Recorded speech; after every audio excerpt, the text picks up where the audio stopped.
Здравствуйте, друзья! В эфире канала 7 ТВ «Итальянский футбол». Милан, стадион Джузеппе Меацца. Матч 1/8 финала розыгрыша Кубка Италии. Миланский Интер спорит за выход в четвертьфинал с генуэзским клубом Дженуа. Вместе с вами следить за событиями этой встречи будут комментаторы канала 7 ТВ, я Андрей Юрков, а также мой друг и коллега Александр Ганецкий. Добрый вечер, уважаемые телезрители. Да, сегодня у нас опять на канале большой футбольный вечер. Интер, Дженуа, две команды в Италии очень титулованные, немало у них чемпионств завоевано. Ну, скажем так, титулование этих двух команд только Ювентус и Милан в Италии, поэтому ждет нас сегодня интереснейшее противостояние. Дженуа сейчас, что называется, на ходу. Команда уже ворвалась в Еврокубковую зону. Руководство клуба заявило, что по итогам этого сезона не мешало бы команде вернуться в Европу после довольно длительного перерыва. Ну и, в принципе, у Дженуа все для этого есть. Хороший сбалансированный состав, поставленная игра. В общем, думаю, что матч сегодня будет интересный. Но, Андрей, давай, наверное, по традиции сделаем прогнозы быстренько на сегодняшний матч. Ну, мне кажется, Интер сегодня выиграет со счетом 4-2. Ну, это, как всегда, за результативный футбол. Я, наверное, поставлю на победу с разницей в один мяч любой из команд. Итак, матч Интер-Дженуа, 1/8 финала розыгрыша Кубка Италии. Ну и начнем с составов играющих команд. Начнем с хозяев. Футболисты Интера. В воротах номер 1 Франческо Тольдо. В обороне номер 13 Майкон. Номер 16 Николас Бурдисса. Номер 25 Вальтер Самуэль. И 6 еще один бразилец Максвелл. В полузащите Хавьер Санетти, капитан команды. Номер 4, номер 26 Кристиан Киву. Номер 20 Салли Мунтари. Еще один полузащитник, но он, скорее всего, будет играть атакующим. Вот на ваших экранах это Хименес, чилиец, номер 11. И в атаке два форварда, 10-й Адриано и 18-й Эрнан Креспо, главный тренер команды Жозе Мауриньо. Чуть позже я назову вам состав Дженуа, но сейчас смотрим подачу первого углового в этом матче. И сразу же у нас будет второй угловой, потому что футболисты Дженуа выбили мяч за лицевую линию. И вновь следует подача в штрафную. Нет, ничем она не закончилась. Санетти получил мяч уже в центральном круге практически. Сейчас Максвелл. Ну, не точно передачу сделал. Здесь арбитр чуть-чуть подыграл хозяевам поля. Вот снова опасная передача. Это Креспо. Вынужден отыграть назад. Здесь ничего серьезного пока у Интера не получается в атаке. Вытесняет так Мунтари ближе к центральному кругу. Вынужден отдать передачу назад. Но пока у нас особых событий на поле нет, а состав клуба Дженуа. В воротах 73-й номер Алессио Скарпи. Номинальных защитника 3. Номер 25 Джузеппе Бьява. Номер 26 Сальваторе Бакетти. И номер 13 на футболке Матео Феррари. Номинальных полузащитника также 3. Номер 28 хорватский легионер Иван Юрич. Под 20 номером играет опорник Джан Доменико Места. И номер 77 Омар Миланетто. Заявлено изначально было 3 нападающих, но, скорее всего, Дженуа будет действовать в одного форварда, каковым является номер 14 Джузеппе Скули. Ну а 23 номер Франческо Модесто и номер 68 Энтони Ванденбор. Это бельгийский легионер. Скорее всего, будут атакующими полузащитниками помогать единственному форварду Джузеппе Скули. Главный тренер Дженуа Джан Пьетро Гасперини. Ну а главный арбитр сегодняшней встречи Габриэле Гава из города Конельяно. 34 года ему. Его помощниками сегодня будут Франческо Альтамара из Мальфетты и Джанкарло Рубино из Салерно. Четвертый арбитр Себастьяно Перуццо. Сейчас вот было небольшое такое напряжение у ворот Дженуа снова, но уверен, защитники там разобрались и уже переходят в первую атаку гости. Посмотрим, что у них получится с мячом. Это вот на Марко Росси передача. Позиционную атаку Дженуа мы наблюдаем. Никуда не торопятся футболисты в белой форме. Номер 7 Марко Росси. И следует дальний удар, довольно-таки неплохой. Да, мяч летел в створ, как я понимаю, да. И первый удар в створ в сегодняшнем матче. Но Тольдо намертво фиксирует мяч. Смотрим повтор. Это 26-й номер пробил Сальваторе Бакетти, защитник, подключившийся в атаку. Ну да, соглашусь с тобой, что для разминочки вполне неплохо.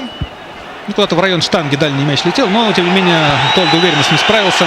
Но это уже Адриано. Да, и слышим мы, как приветствует его в кавычках фанатский сектор Дженуа. Там довольно приличная группа поддержки прибыла из Гены. Но расстояние между городами не очень большое, поэтому Дженуа знаменита своей поддержкой. Это, кстати, не остался и сегодня без болельщиков. Монтари с мячом обоссует назад. Не видят пока продолжение атаки футболисты Интера. Но вот увидел неплохой Самуэль удар следует, но, конечно же, оставляет желать лучшего. Да, это Этот удар Хименес. Хименеса, 11 номера чилийского легионера Интера. И смотрим повтор этого эпизода. Ну, на мой взгляд, не очень получился удар у Хименеса. Как-то мяч, видишь, да, Андрей, срезался у него в последний момент с ноги. Так не совсем удачно он поймал его на лету. Но будем считать по ударам 1-1, по таким вот разминочным ударам. И для начала, на мой взгляд, совсем неплохо. Игра, на мой взгляд, живая. Не отсиживаются футболисты ни одной, ни другой команды в обороне. И думаю, что сегодня нас ждет увлекательное зрелище. Монтари с мячом пасует на Хавьера Дзанетти. Ищет продолжение атаки многолетний капитан Нерадзури. Что сейчас, но вновь мы видим пас назад. Интер сегодня выставил свою запасную пару форвардов. Эрнан Креспо и Адриано. Дело в том, что в матчах чемпионата серии А. И вот опасный момент, но снова мяч летит мимо. Снова Хименес, если не ошибаюсь. Да, самый активный Хименес. Нет, Креспо, да. Так вот, не играет сегодня ни Круз, ни Ибрахимович. Круз дисквалифицирован, а Ибрахимович сейчас находится на скамейке запасных. И вполне возможно во втором тайме, или может быть даже в первом, если дела у Интера будут складываться неудачно, мы самого дорогого футболиста серии А, точнее не самого дорогого, а самого высокооплачиваемого увидим. Ну да, безусловно, Муриньо отдохнуть своему главному ударному, так сказать, форварду в нынешнем сезоне вполне справедливо. Все-таки приоритетными для Интера наверняка считается борьба в чемпионате и в Лиге чемпионов. Не так уже много времени осталось до возобновления Лиги чемпионов, собственно, самой, да, и скоро уже мы увидим матчи 1/8 финала. Чемпионат, собственно, и не думал прекращаться, поэтому нагрузка и так приличная. И вот пара форвардов, которые сегодня на поле, она не так часто появлялась в нынешнем сезоне, и пока на пару они забили-то всего по одному, ну, 2 мяча всего, по одному мячу отличились. Конечно же, Александр, нуждаются и Адриано, и Креспо в игровой практике. Футболисты знаменитые, футболисты, можно сказать, даже культовые. И вполне возможно, что сегодня они склонят чашу весов Интера в пользу хозяев. Вот сейчас неприятный рикошет. Ну, Креспо сделал слишком неточную передачу. Да, хорошая была возможность сейчас у футболистов Интера воспользоваться вот этой ошибкой в обороне игроков Дженуа. Сейчас дождемся, может быть, повтора. Будет видно, как там один из игроков обороны неудачно выносил мяч, попал в своего игрока, и в итоге отскочил мяч Креспо, который уже практически в одиночку там штрафную прорвался, но навесил не точно. Тем не менее, снова Интер с мячом. Перехватили на Радзуре мяч довольно быстро и снова переходит в атаку. Да, обозначается постепенно территориальное преимущество на Радзуре. Но, в принципе, так, наверное, должно и быть. Положа руку на сердце, класс игроков, конечно же, несопоставим. В Интере сплошь одни звезды, но в Дженуа тоже немало игроков, там, так скажем, довольно-таки известных. Но в основном это игроки такого среднего европейского уровня. Да, крепкие и хорошие, но звездами, конечно же, назвать, ну, наверное, думаю, ни одного из них нельзя. Вот как раз одного из них сейчас после штрафного я расскажу о трансферных слухах, которые сейчас активно циркулируют в Италии. Майкон у мяча, подача в штрафную. Да, ничего опасного нет. Так вот, один из лидеров Дженуа, лучший бомбардир серии А нынешнего сезона, аргентинец Диего Милита, как раз-таки был трансферной целью, одной из трансферных целей Массимо Моратти, Интера, соответственно, но президент Дженуа Энрике Прециози категорически отказался продавать Милита, в принципе, отпускать Милита в какой-либо клуб, не только в Интер. И вот он даже так заявил в интервью итальянской прессе, что даже если мне предложат взамен Бордиса, Балотелли и Абину вместе взятых, то Милита я не отпущу. Вот. Ну, а сам Милита сегодня в заявке не присутствует, так как он недавно травмировал мышцы брюшного пресса и несколько дней, видимо, еще пропустит. Пропустил матч последнего тура чемпионата Италии, где Дженуа дома на стадионе Луиджи Феррари со счетом 3-0 победил Торино.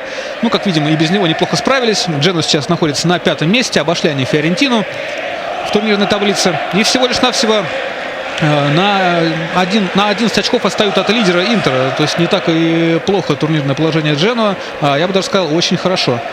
Ну, даже не очень хорошо, на мой взгляд, это просто главная сенсация на данный момент итальянского чемпионата. Конечно же, в пятерке сильнейших накануне сезона никто Дженуа не ждал. Ждали Фиорентину, Сампдорию, это другой генуэзский клуб. Рома тоже. Да? Рома, конечно же, которая провалила старт сезона. Ну, а Интер оправдывает надежды своих болельщиков и рвется к четвертому, если брать официально, к четвертому своему чемпионскому титулу подряд. Атака Дженуа и следует... Да, Энтони Ван ден Бора приложился к мячу, но он куда-то полетел в сторону Курвы Норд, где сидят тифози Интера.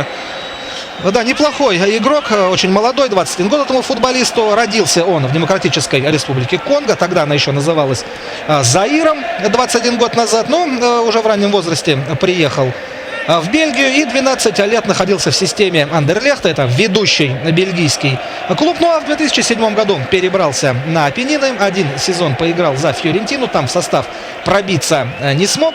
Ну и с января 2008 года защищает от цвета клуба Дженуа. Играет Ван ден Боре за сборную Бельгии, провел уже за эту команду 17 матчей, в которых забил один мяч. Является он трехкратным чемпионом Бельгии и обладателем Суперкубка Бельгии 2006 года. Еще, если я ошибаюсь, Ван ден Боре является самым молодым игроком Андерлехта, который когда-либо появлялся на поле в официальном матче. Но Андерлехт вообще славится своей школой, славится хорошей селекционной работой. Буквально рыщут по всей Европе скауты Андерлехта хороших очень игроков. И в Восточной Европе, на Украине, и в России есть скауты. Ну да, так уж повелось, что работают они все-таки на продажу, то есть они живут тем, что воспитывают игроков, потом их перепродают по выгодным ценам. Вот Ван ден Боре, видимо, один из этих самых как раз продуктов системы Андерлехта. Ну, довольно много их разбросано по различным клубам Европы, и грандам, и не очень серьезным клубам. В общем, Андерлехту, ну что, наверное, пожелаем удачи в их тактике, которой уже много лет они придерживаются. Да, но когда-то Андерлехт представлял собой действительно грозную силу на европейской арене. 70-е, 80-е годы Кубок УЕФА команда брала. И была одной из лучших на континенте. Но вот вот опять с мячом Ван ден Боре. Напомню, что смотрим мы матч 1/8 финала. Эта стадия 61-го по счету розыгрыша Кубка Италии растянулась на целых 3 месяца. И сейчас мы наблюдаем за событиями 7-й по счету игры. Завтра, напоминаю, вас ждет последняя 8-я встреча. Ювентус Катания. Ну а 6 уже завершились. Рома обыграла Болонью со счетом 2-0. Сампдория победила Эмполи 2-1. Удинезе сломил сопротивление Реджины после счета 0-0 по пенальти 8-7. Милан уступил Лацио со счетом 1-2 в дополнительное время. Фиорентина уступила 0-1 Торину. И Наполи без проблем обыграл Салернитану 3-1. Ну и уже известно составы двух четвертьфинальных пар. 21 января Удинезе сыграет с Сампдорией, а 22 числа на следующий день Лацио примет Торино. Сейчас определяется соперник Ромы, то есть победитель пары Интер-Дженуа будет играть с Ромой. И вполне возможно, Александр, что мы увидим повторение финала, то есть даже повторение 4 финальных встреч предыдущих розыгрышей. Да, вполне возможно. Ну, в этом даже в какой-то степени была изюминка последних розыгрышей Кубка Италии. Постоянно одни и те же команды выходили в финал. Но, видимо, и организаторам уже это поднадоело, поэтому они, наверное, построили сетку так, что команды свелись между собой на более ранней стадии. Но пока еще этого не произошло. Дженуа, который не выходил в четвертьфинальную стадию уже на протяжении почти 20 лет, наверняка настроен серьезно очень. И попытается каким-то образом Интеру противостоять. Хотя, если брать историю встреч, что в Кубке Италии, что вообще между этими двумя командами, то у Интера серьезнейшее преимущество. В частности, вот я расскажу быстренько про историю взаимоотношений в матчах Кубка Италии. 3 матча всего лишь было между этими командами раньше. И все 3 выиграл Интер. Последний раз в 1976 году 1-0.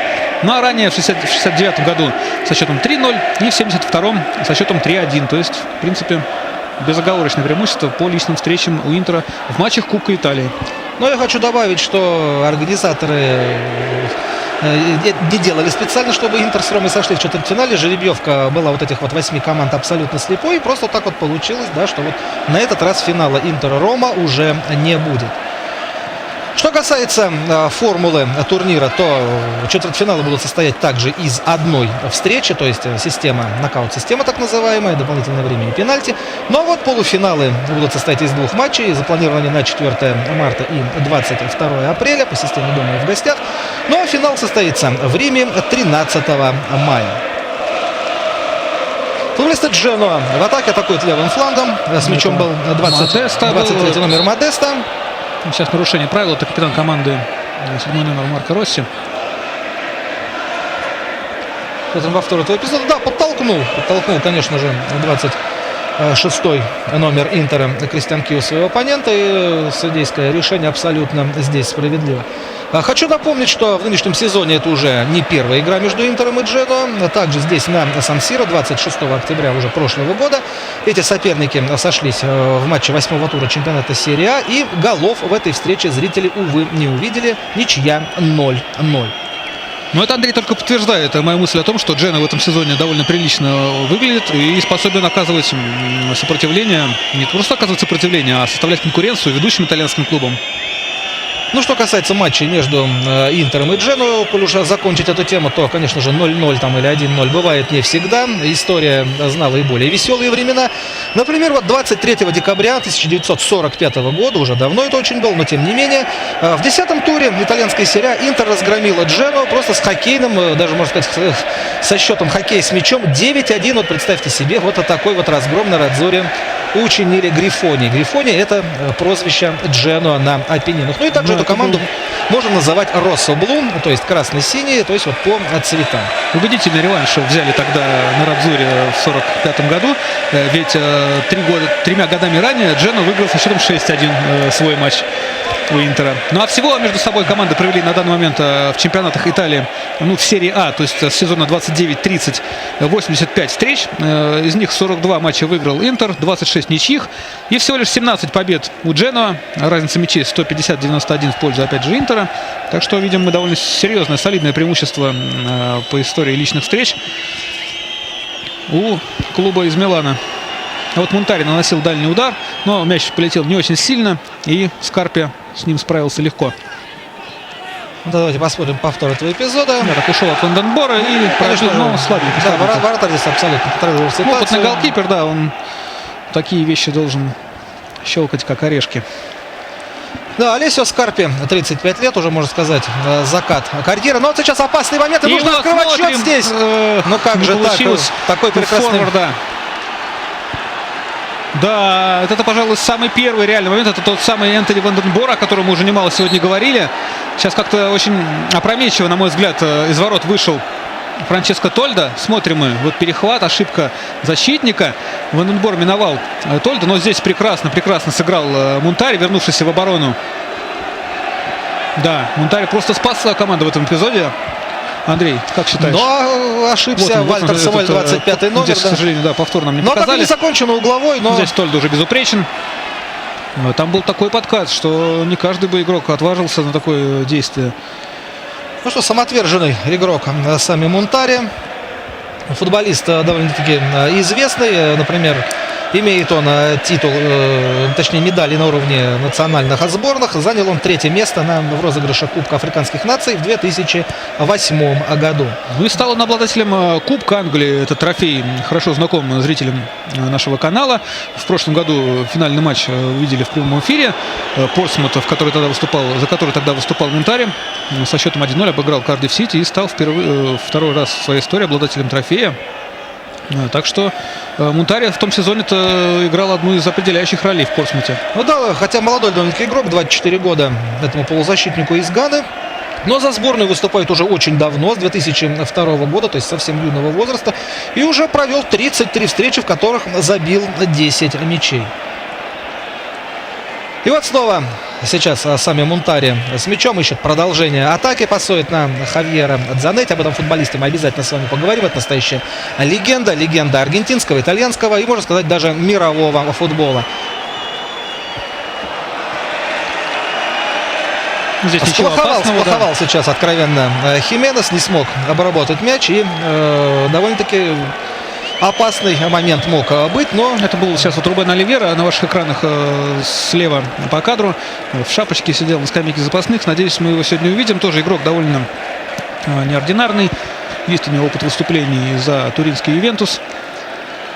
Ну, в общем, посмотрим. Если потребуется его появление на поле, наверняка его тренер Россоблу выпустит. А сейчас снова гости переходят в атаку. Смотрим, это подключился 25 номер Бьява Джузеппе. Кстати, он открыл счет в матче последнего тура против Торино. Прекрасно он откликнулся на передачу с угловой отметки. Эффектно забил головой. Хотя выступает он в первый сезон за Джено. До этого несколько лет играл в Палермо. Более 100 матчей провел за сицилийский клуб. Ну и в Джено, видимо, сходу пробился в основу. Опытный защитник, ему 31 год. Но тем временем... А вот сейчас снова ошибка. Опасно. И что сейчас покажет судья? Штрафной назначает.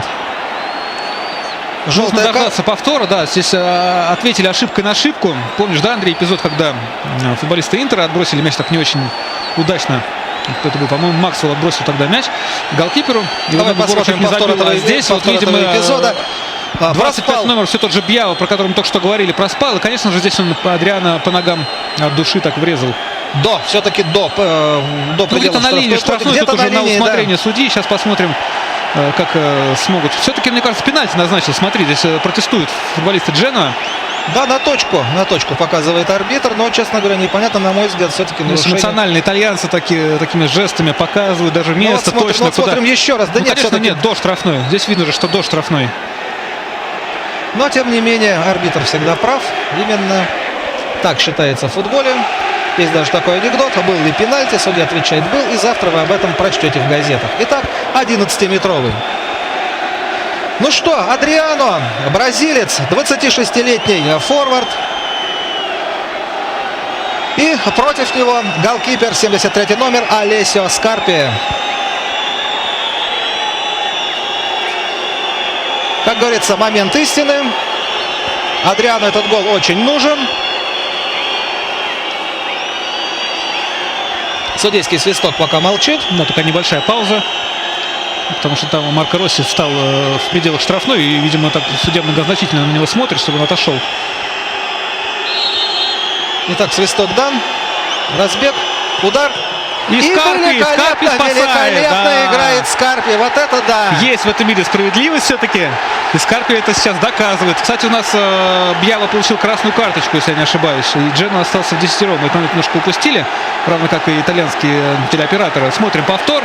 Ну да, так да, с левой ноги. Скарпи сыграл великолепно. Левой ногой, щечкой на точность бил Адриано. Ну, довольно сильный удар. И Скарпи просто-напросто угадал. И прыгнул, в общем, так... Ну, великолепно сыграл просто в этом эпизоде Скарпи. Неплохой удар нанес Адриану. И, конечно же, всегда виноват игрок, который не забил. Но, конечно же, отметим великолепное мастерство, которое смог проявить Алессио Скарпи. 35-летний страж ворот клуба Джено. Начинал свою карьеру еще в 92-м году в клубе Кальяри. Затем 2 сезона отыграл за Реджину. Вернулся на Сардинию в Кальяри. 5 сезонов поиграл. И с 2002 года принадлежал Интеру, за который, правда, не сыграл ни одной встречи. Потом попутешествовал по арендам. Был в Анконе, например, 2 сезона. Но с 2004 года играет за клуб Дженуа. Ну что же, 11-10 получил преимущество у нас Интер. Конечно же, думаю, что об атаке Дженуа будет помышлять уже в последнюю очередь, уповать на контрвыпады. И наверняка мы увидим, как Интер будет большую часть времени атаковать, а Дженуа защищаться. И, конечно же, у Нерадзури, у футболистов Интера, моментов еще будет, конечно же, предостаточно, чтобы распечатать ворота этого самого Алессио Скарпи. Но сейчас в борьбе кто-то получил там удар по ногам. Да, это Креспо, если не ошибаюсь. Лежит, пока не встает. Ну а я тем временем расскажу быстренько про Габриэля Гаву, который сейчас на ваших экранах, главный арбитр сегодняшней встречи, который уже повлиял существенно на дальнейший ход встречи. Так вот, ему 34 года, и на данный момент он провел как раз 34 матча в серии А, а также в его активе еще 41 матч в серии Б. И дважды он судил игр с участием Дженуа. Оба раза Грифони играли на выезде, и оба раза проиграли 0-1 Эмполи и 1-2 Палермо. И однажды он судил матч Интера в серии А. Это был матч Интер-Сьена 11 мая 2008 года. Один из последних матчей прошлого чемпионата. Тот закончился со счетом 2-2. Таким образом, видимо, что это арбитр не очень счастливый для обеих команд, можно так сказать. Но посмотрим. Сейчас вот уже получили численное преимущество довольно быстро на 20-й минуте футболисты Интера. Но чисто это преимущество получил Интер, а вот, на мой взгляд, психологическое преимущество получил клуб Джено. Ну, его тяжело довольно реализовать. Тяжелее, скажем так, реализовать, чем численно. Ну, это да, но, конечно, не забитый пенальти. Вот снова Адриано, разозленный своей неудачей, сейчас обыграл двоих соперников, но вложил всю силу в удар, но слишком неточно пробил. Ну, конечно же, Адриано будет пытаться всеми силами исправиться за незабитые пенальти. Конечно же, будем мы часто его видеть, и его удары, и комбинации с участием этого футболиста. 26 лет, в принципе, самый разгар для футболиста. Но часто возникают у Адриано проблемы. Вот, например, в предыдущем сезоне даже небольшой скандальчик вышел. И Адриано... Да, серьезная проблема с дисциплиной. С дисциплиной, да. В первую очередь. Как говорится, на сленге, съехал с катушек этот футболист. И пришлось ему отправиться в Бразилию, где он на протяжении 2 месяцев выступал за клуб Сан-Паулу. И, кстати, помогло это очень Адриано. Набрал он там неплохую форму. Напомню, что Сан-Паулу уже 3-й год подряд стал чемпионом Бразилии. Клуб очень серьезный, очень хороший, мощная команда. И Адриано вернулся свеженьким, здоровеньким. И вот сейчас вновь защищает от цвета миланского клуба. Но здесь нужно отдать должное и Жозе Мауриньо, который, как тонкий, хороший психолог, на Адриано повлиял. Он заявил недавно в прессе, что не давал ни малейшего повода говорить о том, что Адриано в Интере не будет. Он признался, что рассчитывает на этого форварда. И сказал, что если Адриано возьмет себя в руки, будет работать как надо, наберет хорошую форму, то играть будет обязательно. И вот, видимо, его слова не расходятся с делом. Пусть это матч Кубка Италии, но все же Адриано вышел в основе. Вот, правда, своим первым шансом забить не воспользовался. Да, посмотрим, времени еще достаточно в этом матче. Да, видим мы, что Мауриньо доверяет своим футболистам. И в то же время это тренер-максималист. Вот обратите внимание, сегодня играют у Интера практически все сильнейшие. Да, Ибрахимович сидит на скамейке запасных, но он в заявке. Ну да, нельзя сказать, что это второй состав, разве что... Да, вот это первый, самый настоящий боевой состав. Не основной голкипер, может быть, да, но кто скажет, что Тольда плохой голкипер. Это, во-первых, оборона практически вся основная, полузащита, там считанное количество людей не попали в заявку, такие как Фигу, Вьера, Станкович травмирован. Ну и, пожалуй, Крусу дали отдохнуть. И Крус и Иван Кордоба еще, сегодня в заявке не присутствуют. Тут буквально там 2-3 человека. Это довольно жестко сказал про Тольда, на мой взгляд, это неплохой, просто обалденный голкипер. Вице-чемпион Европы 2000 года. Вспомни матч со сборной Голландии, он просто, героем нации стал тогда. Ну это да, но просто ему уже лет-то немало, ему 37 лет. В его активе уже 377 матчей, ни много ни мало, в серии А. Вот. Кстати, Тольда воспитанник Милана, что любопытно, да, но за Милан он так никогда и не сыграл. И вот уже на протяжении 6 или 7 сезонов выступает за Интер. Ну да, ты прав, 28 матчей провел за сборную Италии, и при этом был основным голкипером на Евро-2000. Тогда перед турниром получил травму Джанлуиджи Буффон, и вот так вот предоставился шанс Тольда, и он им, на мой взгляд, воспользовался просто на все 100. Да, хорошее спортивное долголетие, 37 лет, и вот, Александр, догадайся, почему вот так долго он играет, вот одна из таких вот причин. Видимо, профессионализм. Да нет, открою небольшой секрет, Франческо Тольда ни одного дня не обходится без шоколадных конфет, то есть употребляет их вот каждый день, и в довольно-таки большом количестве. Ну, нужно взять будет на заметку. А вот сейчас очень грубо сыграл 28-й номер, 26-й Сальваторе Бакетти, или это Юрич был. Сейчас посмотрим повтор. Не очень хорошо видно издалека. И желтая карточка. Да, и желтая карточка в руках у Габриэля Гавы. Ну, смотрим еще раз. Ну да, конечно же, сзади откровенно по ноге. Да, это Юрич все-таки был, хорватский легионер. Ну что там спорит, да, видно же на повторе, что он откровенно не успел к мячу, и сзади по ноге очень опасно въехал Киву, учитывая какой-то игрок, скажем так, в кавычках хрустальный, да, он очень подвержен травмам. И просто, честно говоря, стало страшно немножко за Киву сейчас. Но все обошлось. Ну и хочу добавить, а спорить-то зачем? Можно доиграться просто до красной карточки, останетесь в 9 уже. И мы уже поняли, что Гава арбитр принципиальный. Видимо, без колебаний он удалил Бьяву, хотя там на фол последней надежды, безусловно, тянуло, но можно там в некоторых интерпретациях еще подумать, что могли быть игроки на помощь прийти к голкиперу. Монтари отважился на дальний удар, но мяч попал в одного из футболистов от Дженуа. Да, очень мощно так приложился к мячу Пытаются организовать контратаку гости, но отошли большими силами в оборону подопечные Жозе Мауриньо, и переходит атака в позиционную. Пытается уже левым флангом. Это Бакетти снова подключился в атаку. Уже не в первый раз в этом матче. Именно он нанес первый удар в створ ворот в сегодняшней игре. Это Модеста. Это вот Юрий с мячом, который недавно отметился желтой карточкой. Ванденбора. Снова Юрич. Ну, вот действительно, уже пошла позиционная атака. Джандаменика Место с мячом. Но здесь отличный отбор у Максвелла. Правда, попало здесь неумышленно рукой в лицо Место. Держится, видимо, за бровь. Ну, это чисто игровой эпизод. Судья здесь прекрасно все видел. И атака Интера. В принципе, Максвелл тоже видел. Мог бы выбить мяч за боковую, чтобы оказали помощь Мунтари Место. с мячом мягкий такой навес, но, к сожалению, адресата эта передача не находит. Тем временем уже почти полчаса сыграно во встрече между Интером и Дженуа. И напоминаю, что счет пока не открыт. Ничья 0-0. И хочу еще раз напомнить, что футболисты Дженуа играют в десятером. Был удален защитник Бьява, и Адриано не реализовал после этого 11-метровый удар в отличном броске. Голкипер Алессио Скарпи этот удар парировал. И у нас тем временем, да, вновь в атаке. Ну, в атаке сильно сказано. Модесто сделал передачу своему центральному защитнику. Это снова Бакетти. Да, ну как пройти вот такую эшелонированную оборону? По сути дела, чистых 6 разрушителей сегодня в составе Интера. То есть матч, как бы такой вот атакующий состав не стал выставлять Жозе Мауриньо. Все-таки решил оборону укрепить. Он известный приверженец таких оборонительных схем. И, в принципе, ничего удивительного в этом нету. Вот снова сейчас смотрим. Это передача на Скулли. Вот, кстати, не заметен совершенно единственный номинальный форвард в составе Дженуа сегодня. И все, и атака захлебнулась. Санетти. И, посмотрите, какую технику демонстрирует многолетний капитан Интера. И прекрасный пас отдал на Салли Мунтари. Что сделает темнокожий полузащитник? Нет, не мудрствуя лукаво. Пасует на Адриано. Тот вынужден отойти назад. И вновь мы видим Кристиан Санетти. Не Кристиан, Хавьер. Ой, Хавьер, конечно же, совершенно другой игрок. Кристиан Занетти тоже играл в свое время за Интер. Довольно-таки за внушительную сумму был куплен. Да, сейчас его, конечно же, в составе Интера нет. Но Хавьер Санетти верой и правдой служит своему клубу.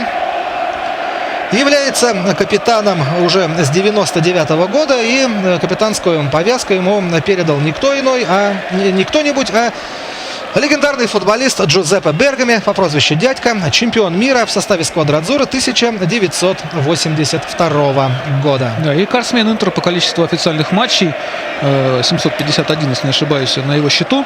А сам Санетти уже переместился на 3-е место в этом почетном списке. И впереди него, помимо Бергами, еще и Джачинто Факетти. Это другая легенда Интера, да, за которым, кстати, навечно закреплен в Интере 3-й номер. И вот опасный момент. И снова, да, Триано на острие атаки. И снова великолепно сыграл Скарпи. Не везет сегодня Адриано. На трибуне, а кстати, вот Диего Марадона, да, встречался он накануне матча с главным тренером Интера Жозе Мауриньо. Поговорили они, многие темы обсудили. И Мауриньо пригласил его посетить вот этот матч, за которым мы с вами сейчас наблюдаем, Интер Дженуа. Ну, неудивительно, да, Марадона сейчас главный тренер сборной Аргентины, как вы все уже знаете, а в Интере аргентинцев пруди, да.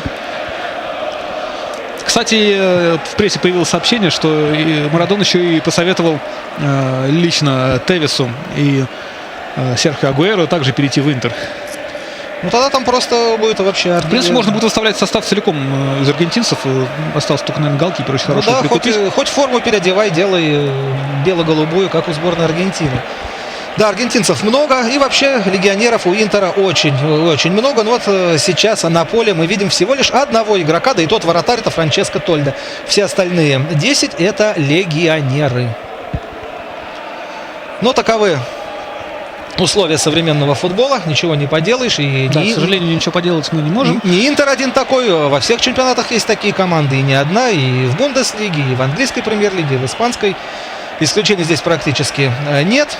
Но таковы реалии, ничего с этим не поделать. Хотя, конечно же, болельщикам, вот таким преданным своих вот команд, конечно же, хочется, чтобы представители их стран, а лучше и вообще воспитанники клуба, выступали за основную, за главную команду. Ну, с мячом снова Хавьер Санетти Да, называют его делает передачу на Майкона. Майкона. Майкон движется вперед. И Адриано, пасует да, Адриано. тянулся Адриано, немножко. заметьте, Александр Адриано стал отходить назад и действовать из глубины. Снова он получил мяч, на этот раз от Хименеса. Посмотрим, Думает, что что с ним сейчас. делать. Передача на Мунтари. И Мунтари в элементарной ситуации дарит мяч просто сопернику. Ошибся. Это Ванденбора перехватил мяч. И есть возможность организовать контратаку. Модесто принимает мяч на фланге. Но Нет, Санетти не здесь- обыграешь. Санетти это Да, такой да, мастер, Санетти настоящий, цепкий очень игрок. настоящий зубр кальчо. Все ему нипочем. И как настоящий джентльмен, как истинный джентльмен, выбивает мяч за боковой, потому что один из игроков соперника получил травму. Да, Ну, а здесь это Мунтари- Мунтари, потеряв мяч, видимо, этот просто эпизод выпал из кадра, как говорится. Мунтари, потеряв мяч в той простейшей ситуации, просто вот, решил отыграться на ком-то из игроков Дженуа. Жозе Мауриньо на ваших экранах. Думаю, что недоволен он течением матча. 34-я минута уже идет, а счет 0-0. Хотя Интер, конечно же, владеет территориальным игровым преимуществом. Моменты есть, и довольно-таки их немало, но пока, конечно, какая-то вот такая вот беззубость, на мой взгляд, чувствуется в действиях хозяев. Возможно, перерыв на пользу пойдет на Радзоре. Мауриньо даст установку, и игра Интера изменится. Ну, посмотрим. В конце концов, есть еще 3 замены у Интера, плюс численное преимущество. Варьировать тактику можно по-разному. Можно, например, убрать одного из оборонительных игроков, которых у Интера сейчас, как ты уже, Андрей, говорил, фактически избыток, да? И выпустить еще одного форварда или атакующего. И вот Адриано снова отважился на удар по Нет, воротам. это Майкон. Это Майкон был, подключился да. в атаку. Он уже немало в этом сезоне забил. 4 мяча в серии А. Забивал он, если не ошибаюсь, в Лиге Чемпионов. То есть довольно такой хороший, сильный сезон проводит этот бразилец. Но вообще он один из сильнейших в мире, пожалуй, на этой позиции. На позиции вот этого правого вингера, латерали, как называют их в Бразилии. Я думаю, после ухода из большого футбола Кафу это уже просто его достойный сменщик такой. Да, хороший игрок, тоже в самом расцвете сил. 27 лет этому футболисту.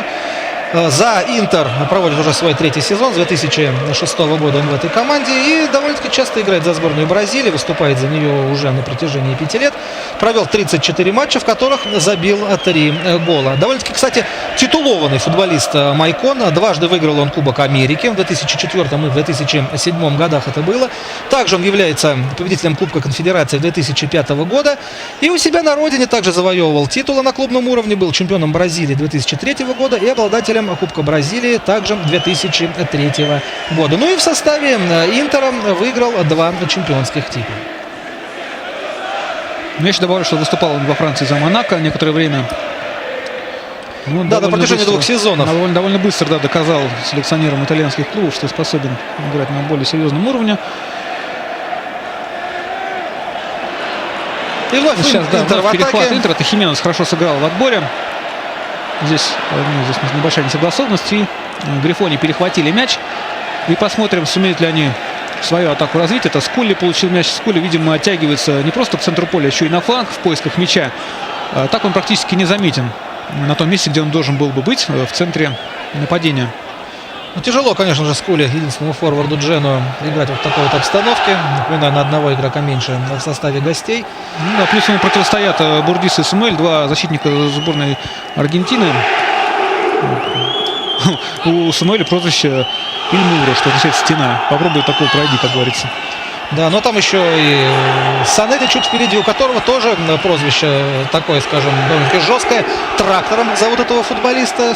Так что сегодня футболистам Джену будет очень и очень нелегко. Ну, трактором его прозвали, когда он еще играл преимущественно на фланге, как он, что называется, пахал свою бровку весь матч без устали. Сейчас он уже все чаще и чаще играет в центре поля. Ну, у него похожая ситуация, как и с Гатузо, который тоже изначально на заре своей карьеры, скажем так, играл на правом фланге, а впоследствии переместился в центр. Но они чем-то похожи по манере игры. Да, оба и даже такие вот обратите внимание, боевые, бесстрашные. на расстановках очень часто даже Гатузо ставят на правый фланг. Но это, конечно, все условно. Гатузо – чистый опорник. Но, скажем так, универсал и Хавьер Санетти, и Дженаро Гатузо. Вот отличная передача пяткой в исполнении, если не ошибаюсь, это был Иван Юрьевич.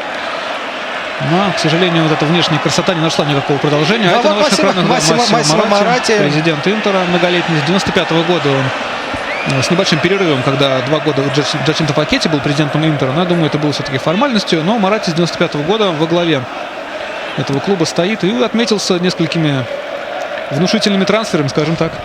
Ну, тут про внушительность, откровенно говоря, Саш, просто это слабо сказано. Вот у меня есть такая информация, вот специально посчитал, что всего лишь за последние 12 лет, вот представьте себе, на покупку игроков Интера было истрачено ни много ни мало 836,8 миллиона евро. А вот сейчас, Андрей, опасный удар Хименеса, но здесь все в порядке. Скарпи справился со второй попытки, мяч намертво зафиксировал. Да, то есть представьте себе, больше миллиарда долларов было потрачено за 12 лет на покупку игроков. Ну, просто сумма эта не укладывается в голове. Ну, учитывая, да, что список достижений за эти годы довольно скромен у Интера. Да, даже на Апеннинах была вот такая вот шутка. Миллиард долларов, 100 игроков за 10 лет и 1 скудетто. Ну, почему один? На самом деле скудетто 3, но на Апеннинах не все те два признают. Там был скандал, так называемый Моджи Гейт, и Интер, что называется, завоевала в кабинете. Многие считают эти титулы. Но Многие считают, так и есть, да, Интер же занял в том чемпионате 2005-2006 третье место. Третье место, да, Ювентус был дисквалифицирован, отправлен в серию Б. Ну, а Интеру был присвоен титул чемпиона Италии того года. Но вот, например, Милан от титула отказался предыдущего года. Решили вот этот титул никому не присуждать, и остался он как бы вакантным. Футболисты Дженуа в атаке. Посмотрим, что получится у них на этот раз.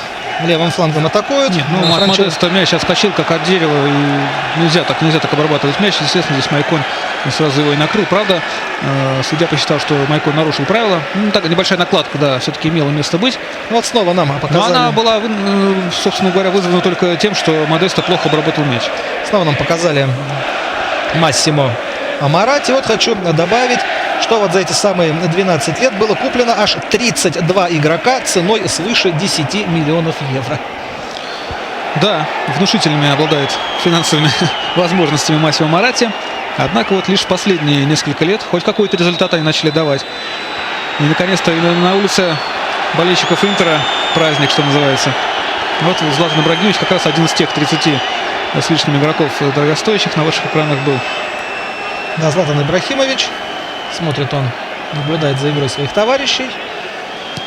И наверняка готов уже во всеоружии, готов выйти на зеленый газон красавца стадиона Сан-Сиро или стадиона Джузеппе Меацца. Вот так вот даже шутят болельщики, когда играет на этом стадионе Интер, то стадион называют Джузеппе Меацца, а когда играет Милан, то Сан-Сиро. Дело в том, что легендарный футболист Джузеппе Меацца играл и за Милан, и за Интер, но за Милан играл всего 2 сезона, а за Интер, если я не ошибаюсь, 20. Кстати, стадион Луиджи Феррари в Генуе тоже назван в честь величайшего игрока. Но это игрок как величайшего. Это легенда Дженуа, такая локальная легенда, скажем так. Играл он в начале 20 века за этот клуб. И, к сожалению, был убит во время Первой мировой войны. Но таким образом почтили его память спустя много лет хозяева генуэзского стадиона. Ну а Сан-Сиро, да, Сан-Сиро, Андрей, ты прав, безусловно, стадион потрясающий. Был я на нем в прошлом году, и впечатление просто о каком-то вообще колоссальном. Ну что говорить, футбольная Ласкала, так его именно и называют. Ну, колоссальное строение. Интер в атаке, вот но здесь забивать надо. Ну как же так? Скарпи спас свою команду в очередной раз сегодня. Правда, мяч попал ему в колено и отскочил. Ушел на угловой, скажем так. Но Скарпи, да. Но все равно слова благодарности здесь Киву заслужил. Не побоялся, пошел вперед и создал просто супермомент. Вошел одного, вслед за ним второго и третьего прошел. Да, великолепный дриблинг продемонстрировал. Хотел еще и пройти голкипера так на паузе, что называется, дождаться, пока вратарь сам упадет на газон. Но Скарпи, голкипер опытный, видим, в таком кошачьем прыжке мяч сначала схватил, но потом все-таки выпустил. Но тем не менее угловой. Угловой Майкон. Такая не очень удачная подача. Ну, здесь побороться можно, но здесь удар донести надо. И Киеву все тот же, да, приложился к мячу с левой ноги, с его коронной левой. Однако отскок был не совсем удачный. А это разминается Сократис Папастатопулос, греческий легионер, 15 номер. Возможно, появится на поле после перерыва. Ну да, он такой защитник-универсал. Нужно укреплять оборону футболистам Дженуа, какие-то перестановки вводить, если, конечно же, Генуэзцы рассчитывают на результат. Соглашусь с тобой, защитника, скорее всего, можно поменять на полузащитника, укрепить оборонительную линию. Потому что об атаке сейчас, я думаю, Дженуа будет, еще раз повторю, думать в последнюю очередь. Счет 0-0, я думаю, будет не просто на руку футболистам генуэзского клуба. Ну, как в Англии, здесь переигровок нет. Здесь мы увидим дополнительное время и В серию Англии как раз пенальти. есть. В Англии как раз есть переигровки. А в матчах Кубка Италии возможно и дополнительное время, возможно и пенальти. Так что здесь вот нокаут-система. Вот сейчас Ванденбора получил травму в единоборстве с кем-то из игроков Интера. И показывает Генуэзцу, что очень грубо сыграл кто-то из футболистов на Радзуре. Здесь врач томится в ожидании, ждет команду от арбитра. Ну, нужно ему просто выбегать уже, да помогать. Что тут ждать-то? Но мне кажется, больше футболисты Джено выпрашивают красную карточку для игроков Интера, чтобы подравнять Мунтари. составы. А дело в том, что Мунтари, да, у него уже есть одна желтая. Ну, смотри, Андрей, как очень грубо он сыграл. В принципе, да, заслуживает, В принципе, конечно. да, Мунтари-то мог бы сейчас уже отправиться в раздевалку. Пожалел его арбитр, и досталось здесь бельгийскому. Но, к счастью, с ним все в порядке. С легионеру. Ванденбором продолжит он матч. Даже не потребовался выход врача.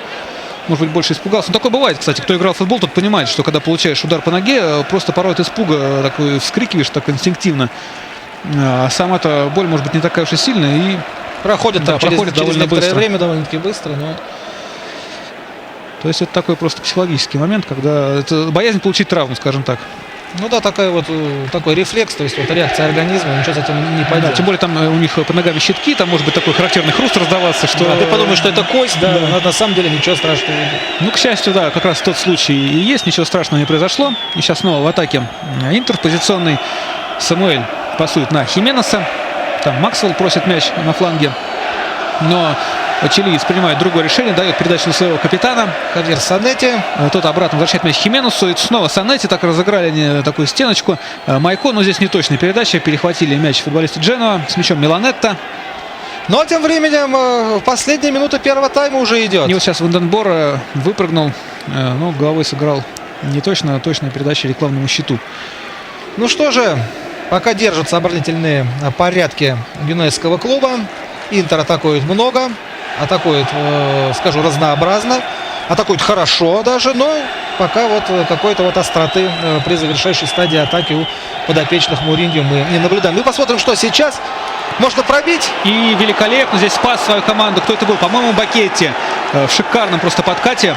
И Креспо угодил мяч в ногу защитника. Да, Креспо наносил удар, уже казалось бы наверняка. Да, зрячий бил, все видел. 1 минуту добавил арбитр к основному времени первого тайма. И угловой в самом конце первой половины игры. Есть шанс у Интера, что называется, на флажке открыть счет. Посмотрим. Итак, подача. Ну нет, не сильная подача на ближнюю штангу. Здесь Скулли, отошедший назад, выбил мяч в центральный круг. Санетти, Мунтари. И видим, сейчас будет передача туда уже ближе к штрафной. Нет, перевод на фланг предпочел сделать на Майкона. Что сделает Майкон? Майкон, как обычно, ничтоже сумняшися, прорывается вперед к воротам. Да, и двух обводит, пытался, да, и сумел он заработать все-таки угловой. Пытался сделать прострел в штрафную площадь, не получилось, но мяч остается у... Нет, все-таки остается у футболистов Интера. Мне так показалось, что чем-то недоволен Майкон. Возможно, лайнсмен там и главный арбитр разошлись во мнениях. Ну, может быть, даже не успеет подать. Да, уже звучит есть свисток арбитра. И первый тайм матча 1/8 финала розыгрыша Кубка Италии, в котором Интер играет на своем поле против клуба Джено, завершается со счетом 0-0. Возвращаемся в Милан на стадион Джузеппе Меацца, где проходит матч 1/8 финала розыгрыша Кубка Италии. Миланский Интер выясняет отношения с клубом Джено. И напоминаю, что в первом тайме зрители забитых мячей не увидели. Ничья 0-0, хотя моменты были и был даже нереализованный пенальти. Вот он как раз на ваших экранах. Это бил бразилец Адриано. Но здесь великолепно сыграл опытный 35-летний голкипер Алессио Скарпи. Видимо, эмоционально он празднует этот свой локальный успех. Ну, действительно, он и в этом эпизоде тоже выручил свою команду. Действительно, он стал героем главным первого тайма. На этом смотрим удар дальний Майкона. Ну а в это время проходят матчи третьего раунда розыгрыша Кубка Англии. Начались вторые таймы. И коротко назову результаты на данный момент. Бирмингем Сити проигрывает Вулверхэмптону 0-2. Бристол Сити уступает Портсмуту 0-1. Барнли и Куинс Парк Рейнджерс 0-0. Челтенхэм Донкастер тоже 0-0. Крю Александру уступает Миллуолу 1-2. Хистон уступает Свонси 0-2. Лейтон Ориент выигрывает у Шеффилд Юнайтед 1-0. И Норвич проигрывает лондонскому Чарльтону со счетом 0-1. Ну и хочу напомнить, что завтра в 22 часа 45 минут вас ждет очередная прямая трансляция на канале 7 ТВ. Восьмой, последний матч 1/8 розыгрыша Кубка Италии. Ювентус в Турине у себя дома встретится с клубом Катания. Но тем временем команда уже постепенно появляется на поле. Андрей, ну чего нам ждать от второго тайма, на твой взгляд? Интер играет в большинстве, и каков характер игры приобретет? На мой взгляд, Интер продолжит атаковать, и думаю, что атаковать будет более опасно, более продуктивно. Думаю, что Жозе Мауриньо дал соответствующую установку, и после перерыва мы увидим другой Интер, наверняка более такой умный, более острые будут комбинации. И думаю, что забитые мячи обязательно мы в этой встрече увидим. По-другому и не может быть, даже вот по теории вероятности не верю, что две подряд встречи между одними и теми же командами могут завершиться 0-0. Такое бывает очень редко. Ну, тем не менее, бывает. А что же делать в данной ситуации футболистам Дженуа? Вот, как ты считаешь? Ну, что делать? Закрываться? Конечно же, закрываться. Я думаю, и, наверное, да, ловить свой шанс в контратаке. И ловить свой шанс, конечно же. Наверняка момент будет. Один-то уж точно, и попытается его реализовать, потом отсидеться в обороне и выиграть. Но что можно сделать, когда команда ниже классом и к тому же играет, имея у команды неплохой тренер Джанпьеро Гасперини. Мы о нем подробнее поговорим во втором тайме. Это вот главный арбитр встречи Габриэле Гава. Итак, Милан, стадион Джузеппе Меацци или Сан-Сиро, как его еще называют. Матч 1/8 финала розыгрыша Кубка Италии. Интер Дженуа. После первого тайма ничья 0-0. И мы начинаем следить за развитиями второго тайма. Итак, наверное, перейдем уже к составам команд. И начнем с хозяев поля, с футболистов миланского Интера. Да, я представлю состав Интера. В воротах номер 1 голкипер Франческо Тольда. В обороне номер 13 Майкон, он играет справа. В центре играют номер 16 Николас Бурдисса и номер 25 Вальтер Самуэль, оба аргентинцы. Номер 6 левый защитник бразилец Максвелл. В центре поля номер 4 капитан команды Хавьер Санетти. Он придерживается ближе правой стороны. В центре играет номер 26 Кристиан Киву. И ближе к левому флангу номер 20 Салли Мунтари, ганец. Под нападающими номер 11 Луис Хименес, чилиец. И в обороне, в атаке, вот на ваших экранах Адриано. А перед ним был Эрнан Креспо, соответственно, 10 и 18 номера. Главный тренер Интера Жозе Мауриньо. А вот видим мы, Андрей, прошу прощения, первая замена Салли Мунтари, который висел на желтой карточке, получил он ее в первом тайме и рисковал, кстати, нарваться и на красную, так как играл довольно грубо. Его заменил атакующий полузащитник, ну или форвард, нигериец Виктор Обинна. Ну, Виктор — это такое как бы имя европейское. Виктор Нсофор Обиня, да, 21-летний нигериец. В Италии уже играет довольно-таки давно. С 2005 по 2008 год защищал от цвета летающих ослов, то есть клуба Кьево. Но вот сезона 2008-2009 он в миланском Интере. Выступает, кстати, уже за сборную своей страны, несмотря на 21-летний возраст. И сыграл уже 12 встреч, которых забил 4 игры. Кстати, серебряный призер Олимпийских игр 2008 года, от Пекинской Олимпиады. Там, мы помним, нигерийцы вышли в финал. И также он является бронзовым призером Кубка Африки в Египте.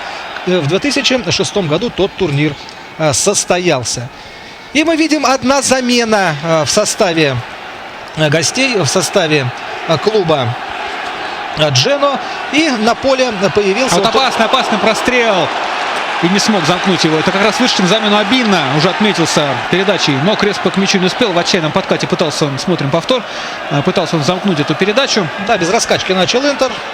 Это был не Креспо, это был, если не ошибаюсь, 18 номер Эрнан Креспо, совершенно верно. Ну, конечно же, как говорится, кому еще на острие атаки быть. Ну и состав Дженуа, да, Андрей. И состав Дженуа. В воротах 73 номер Алессио Скарпи. Был в защите под 25 номером Джузеппе Бьява, но он удален. И осталось 3 защитника. Номер 26 Сальваторе Бокетти. Номер 13 Матео Феррари. И вот теперь под 15 номером вышел Сократис Папастопулос, да, 20-летний греческий легионер, и сменил он опорного полузащитника Джандоменико Места. Соответственно, в полузащите остались 28-й номер Иван Юрич, номер 77 Амар Миланетто и 23-й номер Франческо Модесто. И также 68-й номер, можно сказать, плеймейкер Энтони Вандерборен, 21-летний бельгийский легионер Джену. Ну и один номинальный форвард, номер 14 на футболке у Джузеппе Скули. Главный тренер клуба Джену Джанпьетро Гасперини. Очередной угловой тем временем зарабатывают хозяева поля. Это Эрнан Креспо. И сразу Курва Норд, где сидят тифози Интера, так взревела, подгоняя вперед своих любимцев. А это Жозе Мourinho, как Да, всегда, недоволен. немного такой недовольный сидит. Недоволен, мы смотрим. Чувствуется, как говорится, вот на сленге, напихал он своим футболистам в перерыве. И, честно говоря, по делу. Итак, следует подача, но самоотверженно играют футболисты Дженуа. Дальний удар следует. Не точно. Это такой оптический обман. Казалось, что Киву наносит удар в створ, но мяч прилетел довольно далеко от штанги. Алессио Скарпи все видел, все контролировал, и поэтому даже не потянулся за мячом. Смотрим повтор. Да, хорошо принял приложился. мяч на грудь. И да, ну где-то метрах в 2 от штанги мяч пролетел. Ну и видим еще одна замена. Снова. Да, это Модесто уходит с поля. И вместо него появляется номер 4 Доменико Кришито. Да, Франческо Доместо уходит. И вместо полузащитника Джан Пьетро Гасперини решил усилить свою атакующую линию. Все абсолютно верно. Защищаться будет мучительно, защищаться будет тяжело. И, конечно же, нужно, чтобы как можно больше людей было у тебя в обороне. Итак, Доменико Кришито, номер 4, 22-летний защитник. В Дженуа играл на протяжении 2 сезонов с 2002 по 2004 год. Затем он вообще воспитанник как бы этого клуба.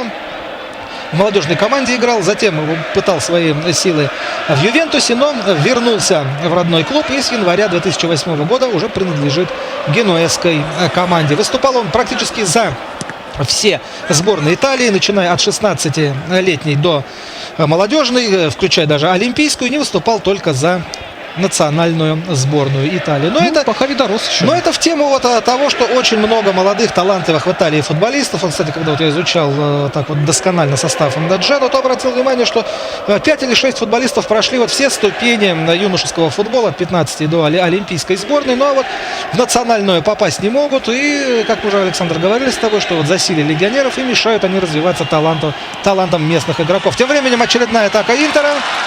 Но ничего здесь не получилось, кроме углового. Но стандартное положение, это, согласись, неплохо. Решили его здесь разыграть, но это Максвелл был и боролся с ним. Вот снова Максвелл с мячом, навес. Ну нет, как-то очень неудачно. Максвелл тем временем подстраховался защитник Дженуа и вывел мяч на угловой. По-моему, это был Сальваторе Бакетти. Да, видим мы, что-то такое подобие штурма устроили подопечные Жозе Моуриньо. Вот теперь уже Майкон с правого фланга будет угловой подавать. Ну, какая-то вот такая не очень... Да, неубедительная подача у Интера как-то в первом тайме. Несколько раз подавали мяч с угловой отметки и Майкон, и Максвелл. Ну, посмотрим, что сейчас. А вот сейчас опасный удар, но чуть выше перекладины. Почему-то все время, продолжу мысль, да, футболисты Интера подают как на ближнюю штангу, и там игроки Дженуа так легко справляются. Может быть, как-то попробовать разнообразить подачи с угла поля, и какой-то острый момент это и у ворот Дженуа поможет создать. Тем временем удар от ворот. Алессио Скарпи. Да, такой довольно-таки тяжелый. На ближнем, довольно рискованно, кстати. Тяжелую пятиминутку пережили футболисты и все болельщики Дженуа.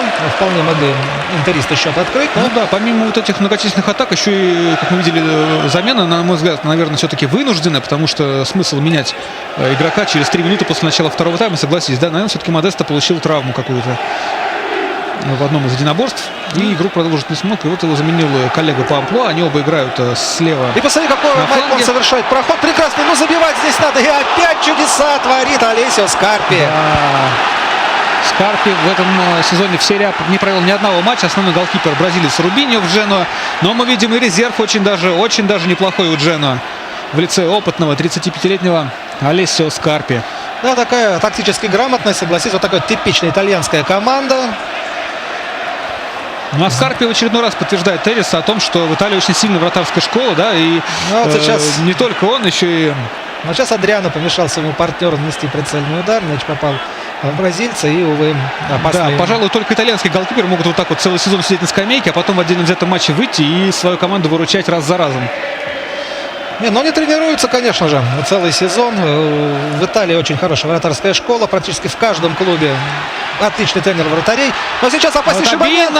Обина делал передачу, и Адриано с 3 попыток и пяткой пытался, и с лету, еще как-то, и, видим, сам смеется. Ну, как говорится, что еще надо? Сколько моментов уже упустил Адриано. И вот третья замена уже готовится в составе Дженуа. Видимо, и пяткой пробил. Смотрим повтор уже в отчаянном прыжке в кошачьем пытался Скарпи этот момент ликвидировать. Ликвидировал его, достал таки до мяча. Вот смотрим еще раз. Да, здесь Еще и ногой пытался, и отбил, ногой и уже, и коленкой, ну чем Да. только можно. Ну. И снова угловой. Мунтари подает с левого фланга. А Ванденбора тем временем заменили. И вышел Рубен Оливьера, уругваец, о котором мы уже говорили в первом тайме. Ждал его появления. Вот оно состоялось. Но, к сожалению, уже в большинстве играют футболисты Джено, поэтому он не будет, наверное, так опасен, как мог бы быть. Да, потом этого игрока я представлю. говорю, что нужно разнообразие подачи с угловой отметки, да, но все-таки не так. Мяч в итоге так никого не коснувшись улетел аж на противоположный фланг. Но, тем не менее, все-таки с помощью рикошета еще один угловой заработал. По-моему, это Луис Хименес, да. Да, продолжается этот штурм, продолжается эта осада, блокада самая настоящая. Ну просто уже мяч мечется по штрафной, но в ворота не идет. Стоят насмерть футболисты в белой форме. В ворота он как раз идет, да, но там очень хорошо их защищает Алессио Скарпи, не позволяя пересечь эту самую линию. Мунтари. Вот очередной фланговый. Видимо, очень большие проблемы на левом фланге обороны у Дженуа. Как раз там и играл Джузеппе Бьява, ближе к левому флангу. Номинально он центральный защитник, но тем не менее играл ближе к левой стороне. И вот после его удаления раз за разом, видим, мы буквально вспарывают с этого фланга оборону футболисты Интера. Здесь очень активный Максвелл. И вот Обидно, вышедший на замену. Снова он подает угловой. Ну да, у нигерийца, видимо, силы очень много. И подает он как-то по-особенному в своей манере. И ни к чему хорошему это не приводит. Ну вот на ваших экранах главный герой был. А это на ваших Алессио экранах Скарпи, был тренер. главный тренер, да. Жан-Пьетро Гасперини, 58 года рождения, то есть 51 год будет 26 января. Этому тренеру как игрок особых успехов не добился. Ну а как тренер начинал в молодежной команде Ювентуса, 9 лет тренировал этот клуб, работал вместе с такими монстрами тренерского дела, как Марчелло Липпи и Карло Анчелотти, многому у них научился. Затем пришел в скромный клуб Кротоне, с 2003 по 2006 год его тренировал, но 2006 года возглавляет Дженуа. Но я добавлю, что Гасперини, когда возглавил Кротоне, с первого же сезона, с первой же попытки вывел клуб из серии Чиуна в серию Б. Но там удалось ему клуб, опасный еще один удар. Это Майкона в очередной раз подключился в атаку. Уже не первый удар в этом матче. Так вот, Гасперини вот на ваших экранах как раз он и есть. И мысль продолжим о нем. Помог он Кротоне закрепиться в серии Б. Занял с ней один раз даже попал в десятку. Занял 9-е место по итогам сезона. Но в 2006 году, с лета 2006 возглавил Дженуа. И снова с первой же попытки вывел свой клуб в высший дивизион. На этот раз Дженуа проследовал из серии Б в серии А. Ну и характерно, что как только Гасперини был уволен из Кротона, Кротона тут же вылетел обратно в серию Чиуна, где, собственно, до сих пор и находится. Ну и прошлый сезон в Дженуа, по итогам прошлого сезона, 10-е место в серии А. Это лучший результат клуба после 91 года. Да, Дженуа блистал на стыке веков и в начале 20 века. Забыли мы, Александр, сказать такую деталь, что вот, представляете, друзья, из 7 первых чемпионатов Италии Дженуа выиграл 6. 3 первых, 898, 899 и 900 годы. Затем это дело, можно так сказать, разбавил Милан в 1901. Ну а потом 1902, 903, 904 вновь чемпионом стал Дженуа. Но вообще это 9-кратный чемпион Италии. И до звезды, до вечной звезды, которая означает 10 чемпионских титулов и пришивается на форму навечно, остался всего лишь один. Но согласись, как трудно будет его завоевать в нынешних современных условиях футбола. Ну да, учитывая, что Дженуа не выиграл чемпионат, собственно говоря, с первого чемпионата серии А с сезона 29-30 годов. По-моему, с 24-го, если не ошибаюсь. С 24-го. Не, 29-30, последняя скудетто Дженуа, да. Ну, естественно, успехи с успехом Интера, если сопоставимы, то с трудом. Команда провела 33 сезона в серии Б, даже дважды в серию Чиуна опускалась. Правда, один раз не совсем по Ну и своей вот воле. опаснейший момент. Да, это Максвелл на острие атаки, очередной угловой. Но сегодня очень самоотверженно играют в обороне футболисты Дженуа. Смотрим повтор, никакого офсайда здесь не было. Ну да, спиной к воротам находился, нужно было время для того, чтобы развернуться, и как раз этого времени не хватило ему. Максвелл уступил право подать угловой, наверное, Луису Хименесу. Нет, Костян Киеву все-таки решил взять инициативу своих партнеров. Неудачные подачи исполняли что Обидно, что Хименес. Вот Киеву подал довольно опасно, но там защитники справились, выбили мяч. Его подхватил как раз Хименес. Передача на Майкона. Майкон Такой навешал заброс в центр в штрафную. штрафной и снова выиграл верховую борьбу. Кто-то из футболистов Интера, по-моему, это Вальтер Самуэль был. Но здесь уже вот на отбой Джузеппе Скулли, вернувшийся помочь своим защитникам, выбил мяч подальше от своих ворот. Но снова, видимо, Гасперини что-то подсказывает своим подопечным.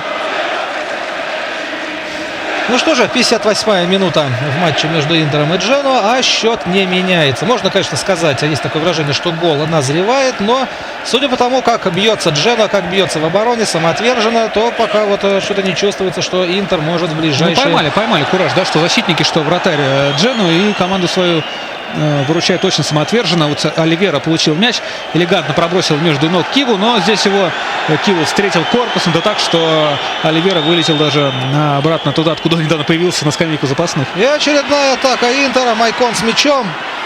Вот Креспо хотел уйти одним касанием от двух защитников, но от одного ушел, но второй все-таки мяч перехватил. Да, стремительно у нас развивается событие. Одна атака Интера следует за другой. Вот забыл я даже представить последнего вышедшего на замену игрока в составе клуба Дженуа.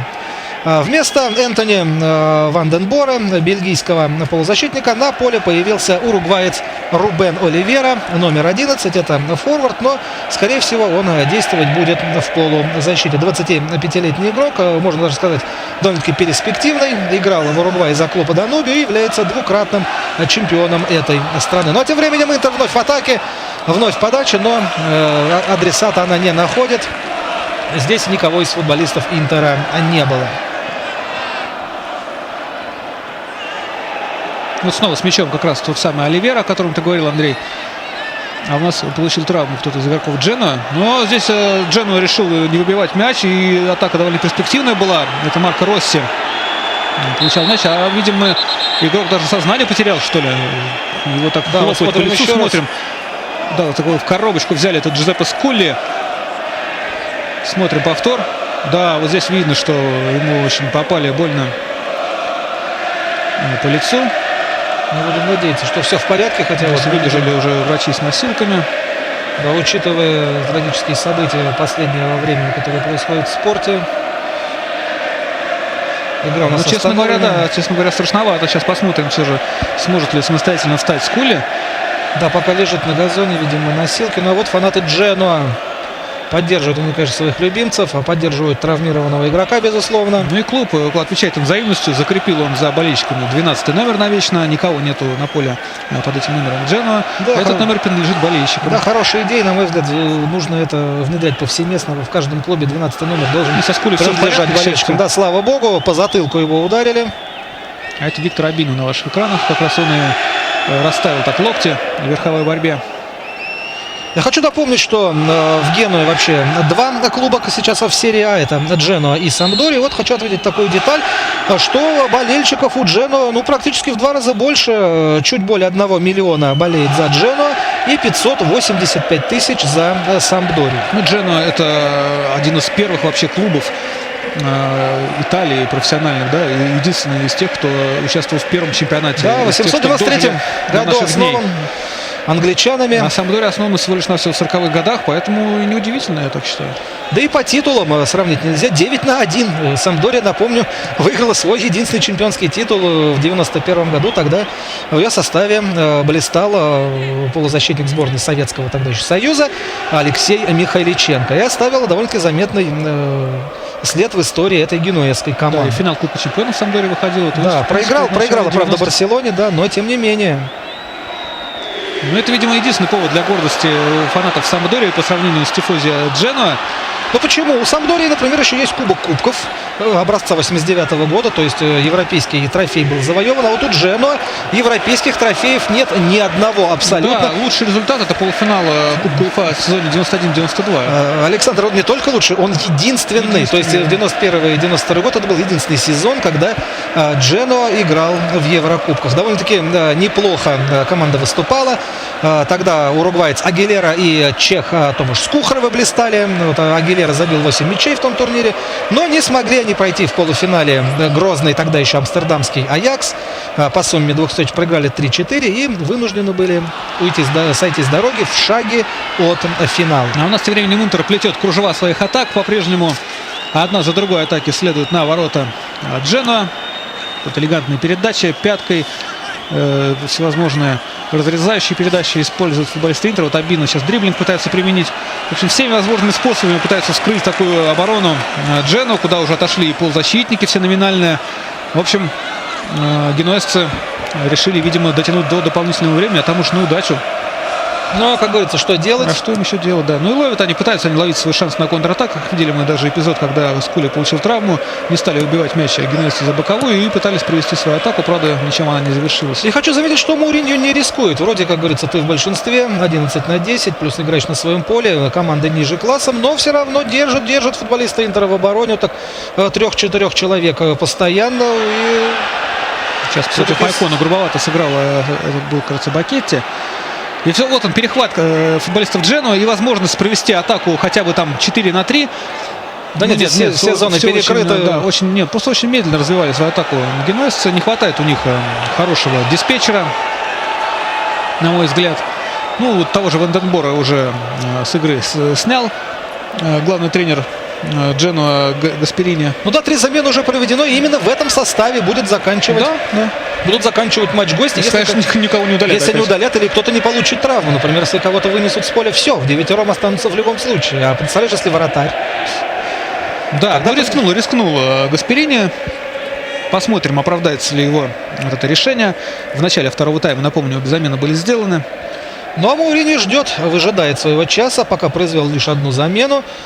Можно еще произвести 2, но пока верит он в футболистов, которые находятся на поле. Мунтари, эффектный дриблинг, но поскользнулся на газоне стадиона Сан-Сиро и мяч потерял. Ну, кстати, я назову быстренько запасных Интера, так как у тренера Джена уже нет права делать замены, а у Мауриньо есть еще шанс выпустить 2 игроков.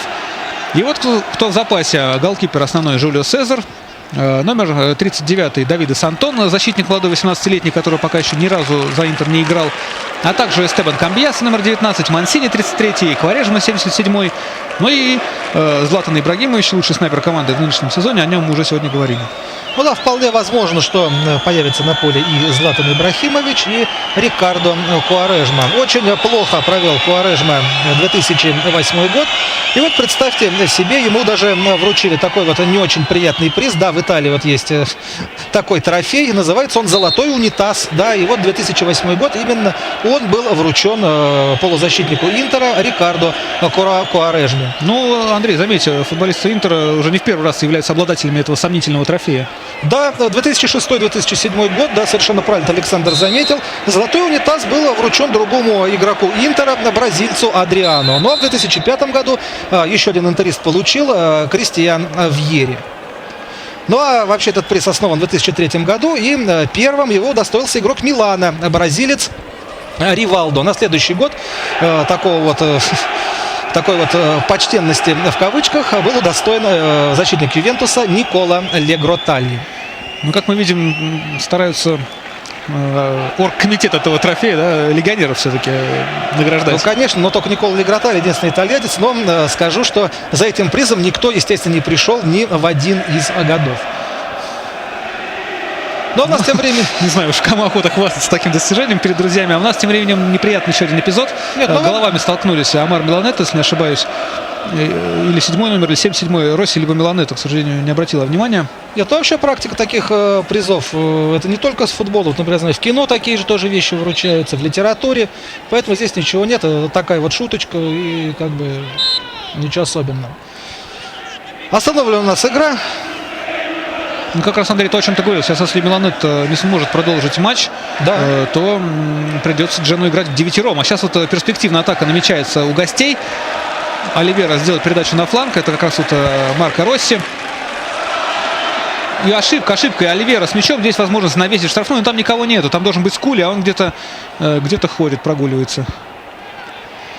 Ну что же, середина второго тайма уже. Остается максимум где-то 25-26 минут в распоряжении подопечных Мауриньо, чтобы в основное время склонить чашу весов в свою пользу. Преимущество игровое, территориальное, подавляющее, но голов как не было, так нет. А вот сейчас ошибка. И можно пробить. Вот Скули, ну что же за удар. Да, не смог обработать мяч.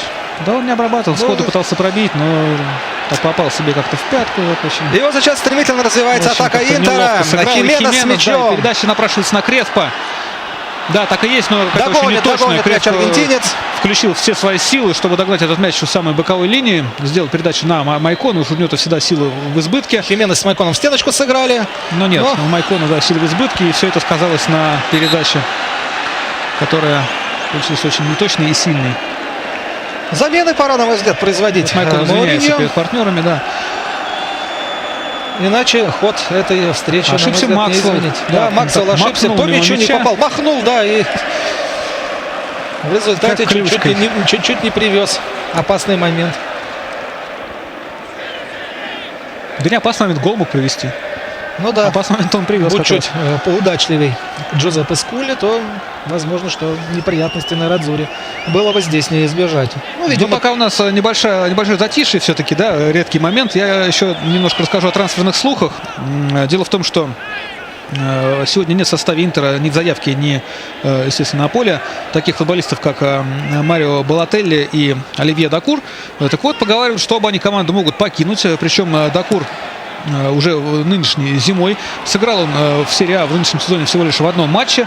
Мourinho едва ли не в открытую заявляет, что игрок этому не нужен, то есть он на него не рассчитывает. Ну, Дакур уже 34 года, а на этой позиции в Интере есть уже и Мунтари, и Вьейра, и Санетти, как мы видим, может сыграть на этой позиции. Так вот, главный тренер Болоньи Синиша Михайлович попросил руководство своего клуба приобрести ему Дакура, таким образом вот, усилить Болонью. И, возможно, Дакур перейдет в Болонью на правах аренды до конца сезона. Ну а что касается Балотелли, то существует вероятность обмена его на Антонио Кассана, игрока сборной Италии. И речь идет также об аренде до конца сезона. То есть Балотелли будет до конца этого чемпионата в Сампдории, а Кассана поможет Интеру. Правда, в Еврокубках он уже не может помочь, поможет в матчах серии А. А потом игроки вновь вернутся в свои клубы. Вот существует такая вероятность, правда, пока только еще все на стадии переговоров. ну, нет, конечно, нужно отдавать и Балотелли, и Дакура. Ну, на мой взгляд, просто в состав вот нынешнего звездного Интера им не пробиться никак. Два состава есть в распоряжении Жозе Мауриньо. Ну, Балотелли очень талантлив, и сейчас ему нужна игровая практика. Да, Конечно. ему скорее даже на пользу пойдет такая временная отлучка от состава на Радзуре. Да, вот, например, вот Милан своего вундеркинда Альберто Полоски вообще в серию Б отдал, в Парму. Но что делать, если вот напичканы звездами ведущие клубы. Практика, конечно же, нужна. Но тем временем вернемся на поле. Вновь Интер в атаке. Хавьер Санетти. И вот заплели ему ноги, но судейский свисток молчит. Был в мяч, да. И, может быть, несмотря на то, что он сзади все-таки в мяч сыграл. Но здесь арбитры так через раз свистят, скажем так. И смотрим, перспективно такая атака намечается у Дженова. Скулли наконец получает мяч, правда, совершенно в неопасной позиции. Ну, но отыграл пятку неплохо да, на Росси. И вот Росси здесь в руку мяч попал, нет. Снова Скулли. Передача на Миланетто. Да, пробить, конечно, отсюда тяжело, следует пас. Миланетто, кстати, отметим, вернулся, да, получил он тогда удар по затылку от Абины, но после такой небольшой заморозки ему затылок так, затылку лед приложили, сейчас с ним уже все в порядке. Продолжается тем временем атака футболистов. Такая виловатая, но с другой стороны, хоть такая, и то хорошо для футболистов Дженова. Вот Оливьера с мячом один из немногих, кто способен что-то придумать. И здесь необычно так Да. ситуация, столкнулись два игрока Смешная ситуация, Интера, смешная, которая может курьезная, но завершиться она может завершиться плачевно. да, очень серьезными неприятностями. Но здесь Тольда безупречен. Да, совершал такой вот полуудар, полунавес Омар Ибрагимович, видимо, Миланетто. разминается. Ну а куда ж без Ибрахимовича, когда счет 0-0. Главная ударная сила Интера. Да, Ибрахимович наконец-то начал приносить пользу своим командам. Я говорю это без иронии. Дело в том, что большинство решающих матчей своей карьеры он Да не провалил. большинство, Александр, а абсолютно все. Да, а вот в последнее это время он начинает забивать и в решающих матчах. Достаточно вспомнить игру в Парме в прошлом сезоне, в последнем туре, которая принесла Интеру Скудетто. А вот опаснейший еще один удар в створ. И Скарпи снова великолепен. Удар, еще один Хименес. Здесь Миланетто подставил ногу, мяч уходит на угловой. Ну да, что же, тает время. Очередная атака, 72-я минута. Уже, видимо, готовится Стебан Камбьяса выйти на замену. Центральный полузащитник, еще один аргентинец. И смотрим повтор очередного опасного момента и очередного спасения Алессио Скарпи. Да, этот голкипер пока главный кандидат на звание героя матча. Андрей, как считаешь? Да, абсолютно с тобой согласен. Выручил он. И вот опасный удар через себя, и снова Скарпи. Да, красота, конечно же. Красиво очень был нанесен этот удар. И все, здесь уже атаковал голкипера кто-то из форвардов Интера. Да, Адриано, видимо, опять он улыбается. Не удается ему сегодня забить, несмотря на то, что моментов у него предостаточно. Смотрим повтор. Здесь выиграл борьбу на втором этаже Адриано. Скинул мяч на Абину. Тот вернул ему мяч и через себя шикарный удар нанес Адриано. Конечно, несмотря на все его проблемы с режимом, там, с алкоголем, еще с чем-то, все-таки мастерство не пропьешь. Да, мастерство не пропьешь, совершенно верно. Тем временем на поле появился Камбьясо. Да, вторая замена у Интера. Вместо чилийского полузащитника Хименеса выходит аргентинец Эстебан Камбьясо, номер 19. 28 лет этому футболисту. Начинал свою карьеру в клубе Бока Хуниорс. Затем уже в раннем возрасте перебрался в Испанию и выступал за Реал. Правда, не смог закрепиться, он не смог стать полноправным игроком основного состава. Опять был возвращен в Аргентину, играл за Индепендиенте и Ривер Плейт, но вот с 2004 года выступает за Интер. Регулярно привлекается в состав сборной Аргентины, уже 40 матчей провел, в которых 3 мяча забил. И довольно-таки много у него титулов. Он чемпион мира среди возрастной категории до 20 лет, то есть чемпион мира среди молодежных команд, чемпион Южной Америки возрастной категории до 19 лет, причем двукратный. Выигрывал он межконтинентальный кубок в 2002 году, суперкубок Европы в том же. Является чемпионом Аргентины, он чемпионом Испании, обладателем суперкубка Испании, 3 скудетто у него, 2 кубка Италии, 2 суперкубка Италии, и к тому же он лучший футболист Интера 2005 и 2006 годов. Андрей, тем временем уже готовится и третья замена сразу в составе Интера, и на поле появится, конечно же, Ибракадабра, как зовут его в Италии, Златан Ибрахимович. Да, Златан Ибрахимович, скорее всего, появится, и я думаю, что, наверное, все-таки да, вместо кого? Он уже готов. Я думаю, заменит он Креспо, который сегодня абсолютно... А мне кажется, Адриано вот не везет. Но Адриано все-таки не везет, но он хотя бы активен, а Креспо вообще ничего сегодня не получается. С мячом Абинна. Возится он так между двух игроков Джено, пытается сделать передачу, в итоге отыграл на Максвелла. И все-таки не получается сейчас пробиться уже в штрафную. Пытался дальний удар нанести Кристиан Киву. А что касается Камбьяса, хотел бы добавить очень такую любопытную, я бы даже сказал, романтическую историю про этого футболиста. Сейчас атака Интера закончится, я расскажу. И все-таки гол! Это Адриано! Вот так вот Андрей хотел отправить его на скамейку запасных. А он взял, да и забил. Вот, значит, сейчас и уйдет. Ну, он уже в ранге, может быть, да, героя, которому достанутся заслуженные аплодисменты. Да, как говорится, Мавр очень старался сегодня этот Мавр по прозвищу Императоре. И, наверное, с какой-то с пятой, с шестой попытки все-таки забить он смог. Да, вот он стряхивает с себя вот эти вот оковы неудач. Смотрим повтор. Великолепная передача Максвелла и выиграл вверх. В очередной раз в этом матче выиграл второй этаж Адриано. Смотрим опять повтор с другой точки. Великолепный удар в дальнюю девятку. Здесь уже ничего не смог поделать Алессио Скарпи. Да, к сожалению, для этого голкипер, даже немного жаль, он столько раз выручал свою команду, но не смог в этот раз. Да, габариты Адриано, помноженные на усталость. И вот он уходит. Ну, как я и сказал, конечно же, Мавр сделал свое дело. Мавр может уйти. Классика, как говорится.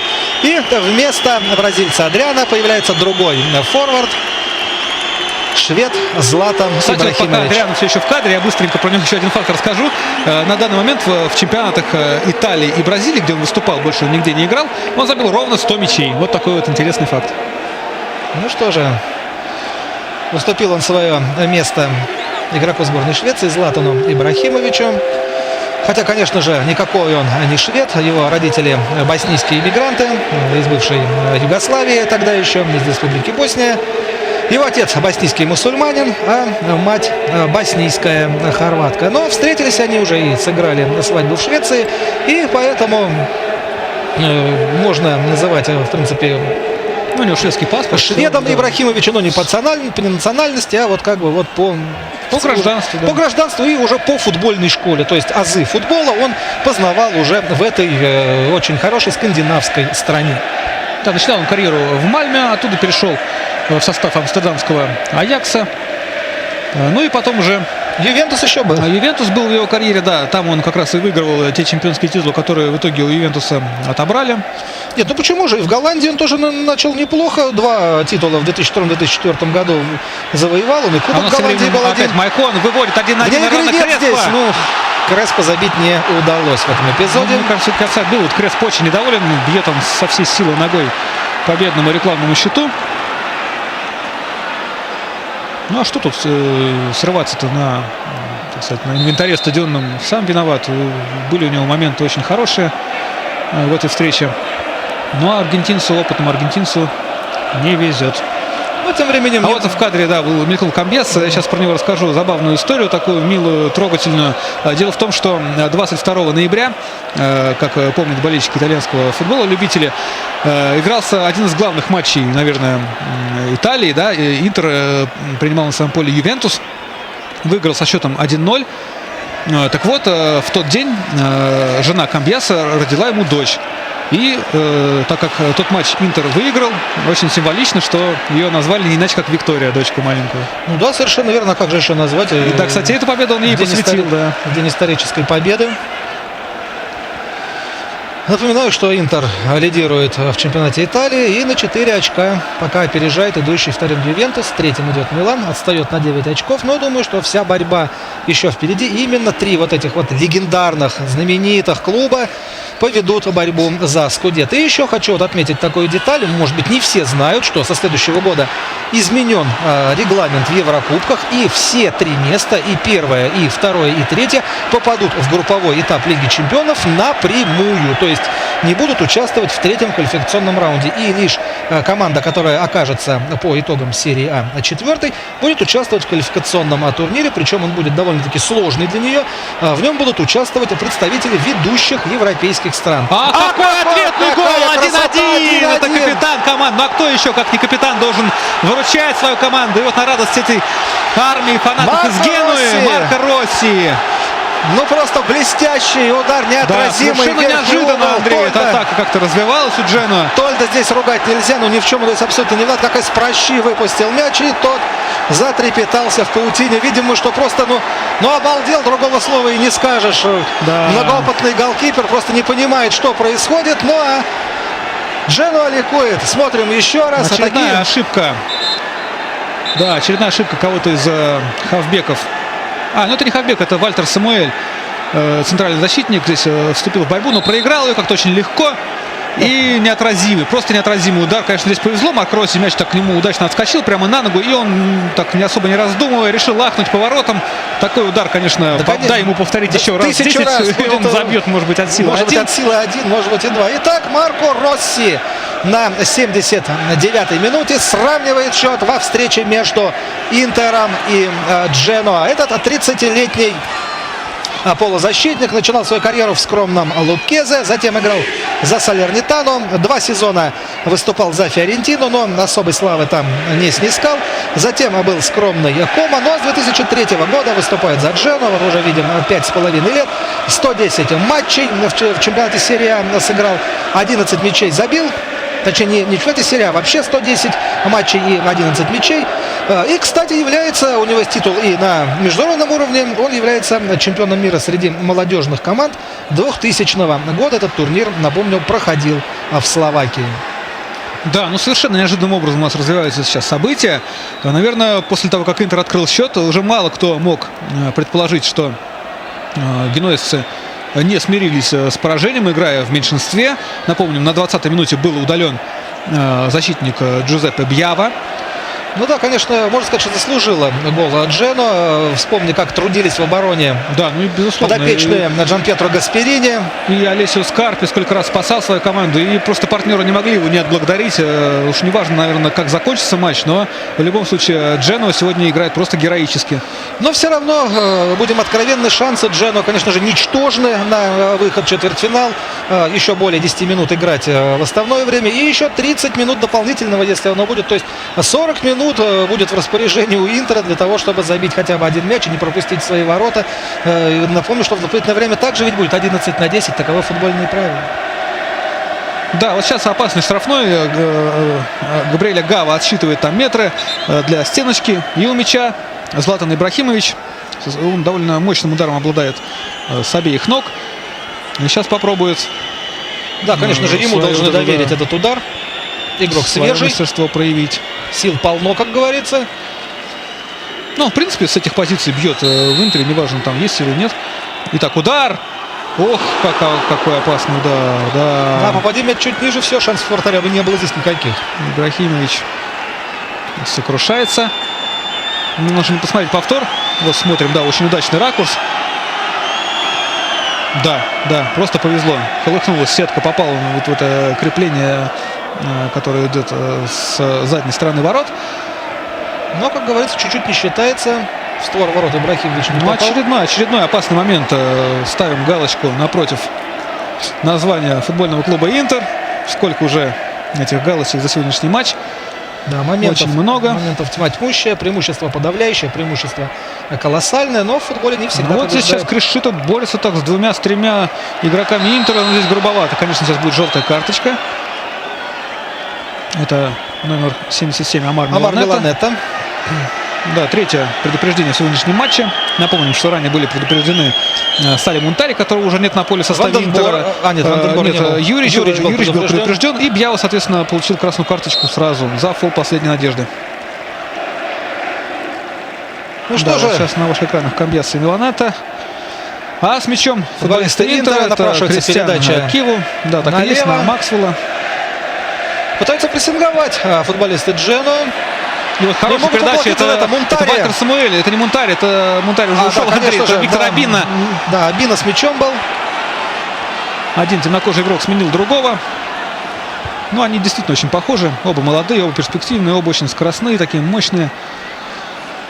Но вот здесь, да, неудачно Обина мяч упустил. Ушел он за лицевую линию. И Скарпи сыграл на ближнего защитника. И мы видим, вновь разозлился Жозе Мауриньо, но теперь уже перестановок сделать нельзя. Все замены, напомню, произведены. И 3 в составе Джено, и 3 в составе Интера. Но обе команды играют, даже, что называется, на морально-волевых уже в оставшиеся эти минуты. Конечно, ни одной из команд не хочется доводить дело до дополнительного времени, особенно Интеру. Все-таки это лишняя трата сил, согласись, Андрей, в плотном графике современного футбола. Хочется всегда побеждать малыми силами. Но не с тем тренером. Мауриньо, еще раз повторю, максималист и рассматривает каждый турнир как решающий, как последний, намерен побеждать везде и вся. Конечно же, есть приоритеты. Конечно же, у Интера главный приоритет — это Лига чемпионов. Напомню, что на протяжении уже 44 лет Интер не может выиграть главный трофей для Старого Света. И, естественно, главный упор будет сделан на него. Потом, конечно же, Скудетто. 4-й подряд хочет выиграть Интер. Давненько такого в Италии не было. Со времен легендарных Ювентуса и Торино. Напомню, что последний раз по 3 раза было Интер сейчас и Милан с 92 по 94 год. И Интеру, конечно же, очень хочется догнать Милан по чемпионским титулам. У Милана сейчас 17 Скудетто, а у Интера 16. Но кубок тоже для Интера очень важен. Тем более команда... В первую очередь для самоутверждения Мауриньо, так как это первый сезон в клубе. Плюс Мауриньо любитель трофеев, скажем так, да, он не остается ни в один сезон без трофеев. Нет, сезон был, а вот не в один год. С 2003-го и вот... по годам, да. По годам, да, совершенно верно. Мауриньо постоянно побеждает и выигрывает трофеи. Вот, например, выигрывал этот тренер в 2003 году Кубок УЕФА, чемпионат Португалии и Кубок Португалии. Далее следует 2004 год, чемпионат Португалии и Лига чемпионов. В 2005 году были выиграны чемпионат Англии и Кубок Английской лиги. В 2006 году чемпионат Англии, в 2007 Кубок Англии и Кубок Английской лиги. И в 2008 году вот уже есть титулы в Италии у него. Это Суперкубок Италии, трофей, который как бы предваряет сезон. Ну, это был дебютный фактически официальный матч на посту главного тренера Интера. А я хотел бы сказать еще об одном уникальном достижении этого специалиста. Дело в том, что Мауриньо в данный момент владеет едва ли не рекордной серией матчей без поражений на своем поле. То есть все клубы, которые он возглавлял, дома не проигрывают. То есть единственное его поражение домашнее и последнее единственное было 23 февраля 2002 года, когда Порту дома уступил клубу БРМАР со счетом 2-3. И после этого 107 матчей, 38 у руля Порту, 60 в Челси и 9 матчей домашних в Интере. Мауриньо не проигрывает. То есть это такая уникальная серия Жозе Марио дос Сантоса Феликса Мауриньо. Хорошо ты, Саш, тот момент подметил. Вот смотри, вот. не проигрывает Мауриньо на своем поле. И не проигрывает Интер на своем поле. Смотри, какая вещь в Кубке Италии. Не проигрывает дома на протяжении 18 матчей. Уступил он в 2002 году Бари со счетом 1-2. Но после этого здесь на Джузеппе Меаццо последовала 18-матчевая беспроигрышная серия, которая включала в себя 13 побед и 5 ничьих. Вот я бы хотел отметить такую характерную деталь, что касается болельщиков. Обычно тифози Интера располагаются на втором ярусе. Это опасный удар. И снова спасает. Ибрахимович немножко замешкался. Да, замешкался Ибрахимович. Начал мяч под себя как-то там убирать, финтить. Не вовремя. Так вот, обычно тифози Интера располагаются на втором ярусе Курва Норд. Но так как обычно кубковые матчи посещают гораздо меньшее число зрителей, то они решили, что быть ближе к команде, временно переместиться на первый ярус. Видимо, совсем они рядом за воротами Алессио Скарпи во втором тайме. Вот такой вот характерный момент. Болельщики хотят быть ближе к своей любимой команде. Ну и очередная атака Интера. Ибрахимович. Нет, вот здесь снова Скарпи великолепен. Снял он буквально с головы мяч у Ибрахимовича. Тут швед недоволен. Ну, какой он швед? Мы же говорили, что он швед только по паспорту. Ну, по футбольному гражданству. Да. Тут как бы, вопросов нет никаких. И вот снова сейчас он на ударную позицию. Да, Ибрахимович выиграл единоборство на втором этаже. Все-таки уходить он от опеки умеет, наверное, как никто другой в современном футболе. Ну, по идее, конечно, должен он сыграть свою роль в этом матче. В принципе, свежий игрок. Но он играет, да, вышел уже два момента тайме. Есть у него. И тяжело, конечно, игрок габаритный, игрок мощный, настырный. И, конечно же, под уставшим футболистам Джено будет тяжело с ним сейчас совладать. Креспо, передача на Ибрахимовича. Снова передача на Ибрахимовича. Но здесь великолепно сыграл Бакетти. Посматривает на часы наставник Джено Джанпьетро Гасперини. Конечно, хочется ему, чтобы был предоставлен небольшой отдых подопечным.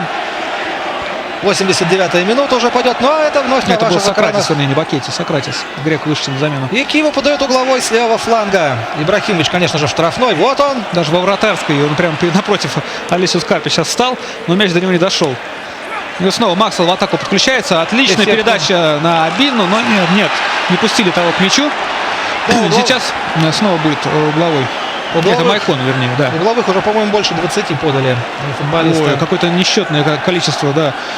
Сейчас Бурдисов, в центре штрафной Вальтер Самуэль подключился в атаку. Оба они хорошо играют головой.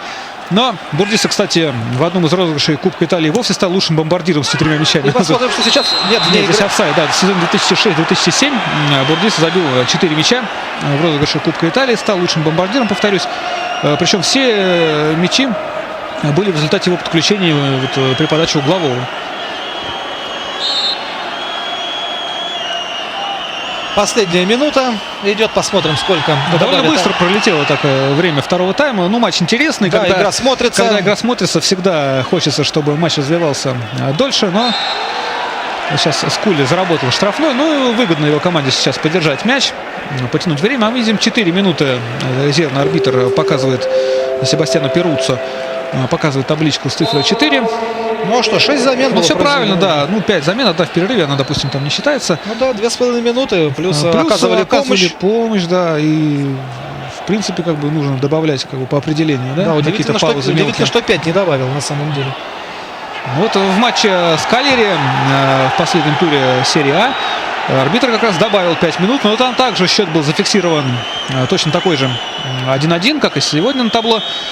Роберт Аквафреско открыл счет в середине первого тайма, имел еще несколько реальных шансов забить команде, которая, собственно, и принадлежит Интеру.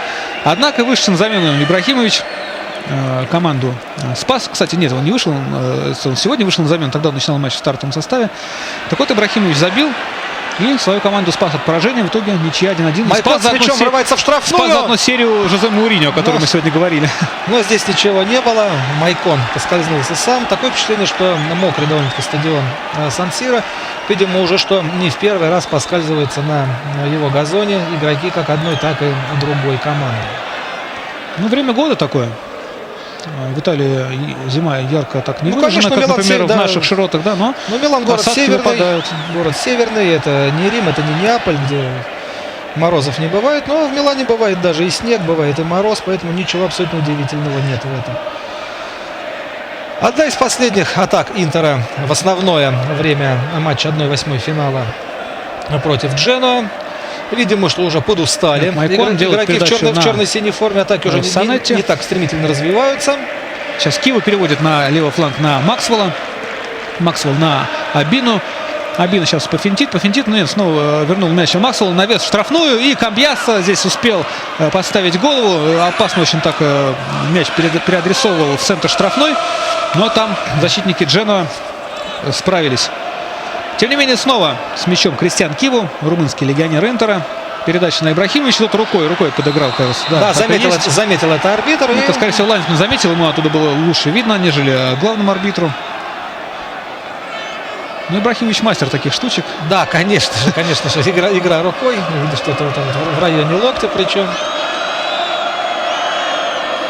нервничает, заметно. Да, сколь талантлив этот игрок, столь он и неоднозначен, скажем так, в своем поведении. Зачастую он и во всякие скандалы вляпывается, такие неприятные истории.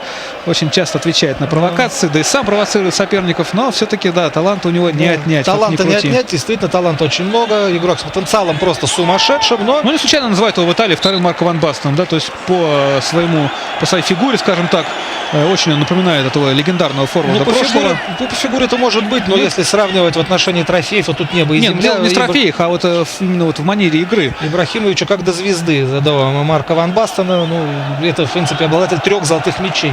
Ибрахимович, насколько мне известно, пока еще не выиграл ни одного. Ни одного. И в последнем, скажем так, опросе Ибрахимович занял даже не самое лучшее место среди игроков серии А. То есть он занял 9 место, а лучшим среди футболистов, играющих в серии А, стал Кака, который занял по итогу опроса 8 место. Да, в этом году итальянские клубы себя мало проявили на международной арене, поэтому и ничего удивительного в этом нет. Тем временем очередной угловой футболисты Интера разыграли. Последняя, наверное, атака. Осталось 15 секунд до конца добавленного времени ко второму тайму. И вот возможность для контратаки. Это снова Росси.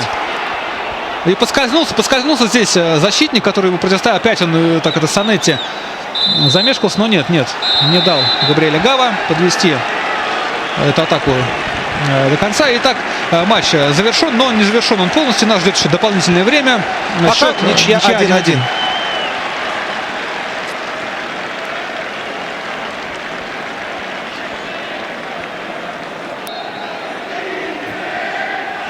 Возвращаемся в Милан на стадион Сан-Сиро и на стадион Джузеппе Меацца, где проходит матч 1/8 финала розыгрыша Кубка Италии, в котором отношения выясняют миланский Интер и генуэзский клуб Дженуа.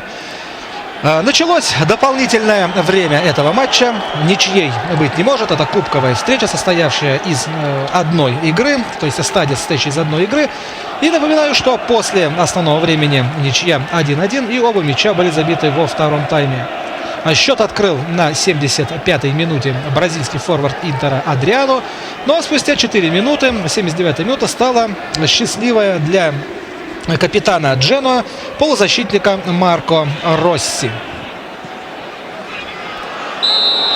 Сейчас в атаку переходили футболисты Дженуа. Это Джузеппе Скули получал мяч, но получал он его уже за гранью офсайда. Смотрим повтор. Да, наверное, все-таки офсайд был. Хотя момент такой спорный. С этого ракурса еще не очень хорошо видно. Но арбитр зафиксировал офсайд, значит, так оно и было. Кстати, арбитр сегодняшнего матча Габриэле Гава, его ассистенты Франческо Альтамара и Джанкарло Рубино. Ну а мы тем временем давай напомним составы играющих команд. Ну так быстренько, да, пробежимся уже с учетом замен. С учетом замен, конечно же. Итак, Интер в воротах Франческо Тольдо, номер 1. В обороне изменений за весь матч так и не было. Номер 13 Майкон, 16 Бурдиса, 25 Самуэль и 6 номер на футболке у Максвелла. В полузащите номер 4 Хавьер Санетти, капитан команды. Номер 26 Кристиан Киву. И номер 19 Стефан Камбьясо, вышедший на замену.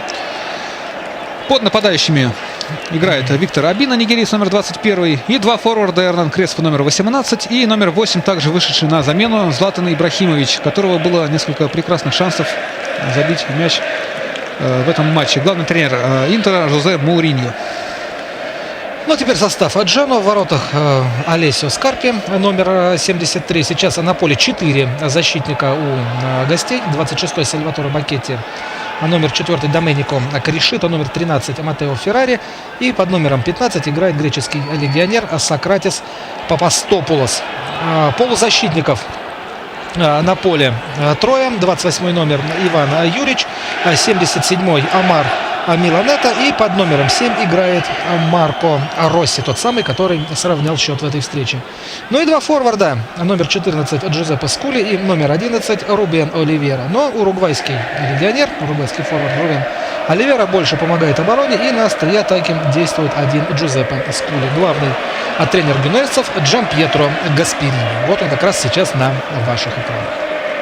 Тем временем мяч в свое распоряжение получили футболисты Джено, ввели его из-за боковой и сейчас попытаются начать свою атаку. Но нет, здесь прессинговали интеристы, перехватили мяч. Ибрахимович тащит его вдоль. И вот опасно пробил, видимо, из-под защитника, казалось бы, не очень сильно, но здесь едва ли не впервые в матче оплошность, на мой взгляд, допустил Алессио Скарпи, и мяч намертво не зафиксировал. Смотрим повтор. Вот так Ибрахимович такой борется, его защитники прессингуют, а он неожиданно берет и наносит удар. Вот что значит талант, да? Из любой ситуации выжимает максимум. Ну что же, пока 1-1 Интеру ничего не удается. И такое вот мнение свое выскажу, что если Интеру победить в этой встрече не удастся, то это может очень пагубно сказаться на психологическом состоянии команды, которой в этом сезоне нужно решать большие задачи и, главное, выигрывать Лигу чемпионов. Внимание, опасный момент. Ох ты, опасный момент, да, это Эрнан Креспо. Задумался, момент не использовал. Задумался Мауриньо. Он ругается сам на себя, видимо. Прекрасно обработал мяч, но пробить точно не смог. Да, задумал хорошо. Зря чебил. Пытался. Чуть выше перекладины мяч прошел. Мауриньо, как говорится, что делать? Руками так вальяжно он расселся, видимо, на скамейке запасных. Ну, ему присуще такое некое пижанство, что, в принципе, не делает его тренером плохим. Ну, Виктор Обино, кто же только не пытался подавать угловой в составе Интера. Обино наконец-то подал нормально, в отличие от первых двух своих попыток. Но все равно защитники первые на мяче. И интеристы уже начинают свою атаку от центрального круга. Хавьер Санетти тащит мяч, делает отличную передачу на Обино. Прострел, Камбьяс, удар, и каким-то чудом мяч в ворота не попадает. Да, уже на скамейке запасных Интера. Ну просто. А Гаспирини, как ни в чем не бывало, дает указания, как будто ничего и не было. Смотрим повтор. Обино шикарный пас делает на Камбьяса. Здесь и Креспо опять. Тут еще Креспо, да, замкнуть мог эту. Да, эмоциональные итальянцы на скамейке запасных Интера. Ассистенты Жозе Мауриньо попросту не понимают, как так можно было промахнуться. Да, не идет мяч в ворота, и хоть ты тресни, и ничего с этим не поделаешь. Вот один раз забили, но вот больше пока не получается. А тот, кто забил, уже отдыхает. Да, того человека нет. Но напомню, что одновременно является в этом матче Адриано как героем, так и антигероем. А в первом тайме не смог он реализовать 11-метровый. Напомню, что прекрасно сыграл в том эпизоде Алессио Скарпи, парировал удар бразильца в эффектном прыжке. Сейчас Ибрагимович принял мяч на груди, остановил, однако тут довольно далеко отлетел. Видимо, он пытался сразу сделать передачу так элегантно. Майкон навешивает, Камбьясо тут борется. И похоже, мяч, что, да, мяч уходит за лицевую линию. От игрока хозяев. Марко Росси, опытный игрок, позволил мячу выйти за пределы поля. И удар от ворот еще полминуты. Футболисты Джено выиграли, скажем так. Им-то выгодно сейчас дотянуть до серии пенальти. Да, совершенно верно. Время сейчас играет, конечно же, на подопечных Джампьетро Гаспирини. Но Интеру надо торопиться. Конечно же, еще есть в их распоряжении примерно 25 минут. Времени, конечно же, предостаточно, чтобы нанести хотя бы один прицельный удар. Но у Джено, похоже, что вырастают крылья. Вот после того гола команда играет, на мой взгляд, очень-очень хорошо. Вот сейчас Миланета борется с Максвеллом. И судья показывает, что неправ был игрок хозяев. Это Вальтер Самуэль. Кстати, тоже довольно интересная у этого футболиста судьба. Дело в том, что Самуэль — это его не настоящая фамилия. По матери он Вальтер Лухан, но он сын матери-одиночки. И, будучи подростком, решил принять впоследствии фамилию отчима. То есть отчим его фамилию Самуэль. Ну и прозвище у него, напомню, уже говорила сегодня, Иль Муро, что означает «стена». Получил он его за время выступлений в Роме. Да, довольно-таки интересный футболист, очень известный. За сборную очень часто играл, провел вот 53 матча в футболке сборной Аргентины. Забил в них 4 мяча. Выступал за такие известные клубы, помимо Интера, как Рома и мадридский Реал. Является он двукратным чемпионом Аргентины. Выигрывал в составе Боки Хуниорс Кубок Либертадорес. 4-жды, кстати, становился чемпионом Италии. Да, в составе Ромы выиграл в 2001 году. И вот 3 последних скудетто в составе Интера. И 4 раза выигрывал на Суперкубок Италии. И 1 раз побеждал вот в этом самом турнире в Кубке Италии. Но у нас по-прежнему Интер наседает на ворота Алессио Скарпи, на ворота Дженуа. Перевод на левый фланг. Там Максвелл, прострел. И от нас 3 атаки Камбьяса. Отличается он своей, скажем так, яркой головой, бритоголовый полузащитник. Да, всегда он узнаваем на поле, но он не только узнаваем, но еще и активен, Андрей, ты совершенно прав. Активен в последние минуты. Вот теперь посмотрим. Ну, у него также много сил, он вышел на замену. Что у него получится при подаче углового. Неплохая подача в центр штрафной, но здесь Кришито выиграл борьбу на 2-м этаже. Тем временем снова Камбьяса с мячом. Отпустил далеко мяч и, конечно же, не составило труда его оппоненту мяч отобрать и подальше выбить его от своих ворот. А там Санетти вперед не идет, страхует своих партнеров. А тем временем ошибку в передаче допустил капитан Интера. И нет уже неплохая возможность. Ну, почему нет? Есть, вот они переходят, подключаются. Вот сейчас Кришито. Позиционно. Ну пусть так, и то хорошо. Вот Меланетто с мячом ждет подключения партнеров на правом фланге. Да, пытается перевести на сейчас правый с мячом фланг. Сократис. И вот уже наконец мяч доходит на правый фланг. Там Марко Росси, автор забитого мяча, напомню, в составе Дженуа, навешивает. Нет, пока нет.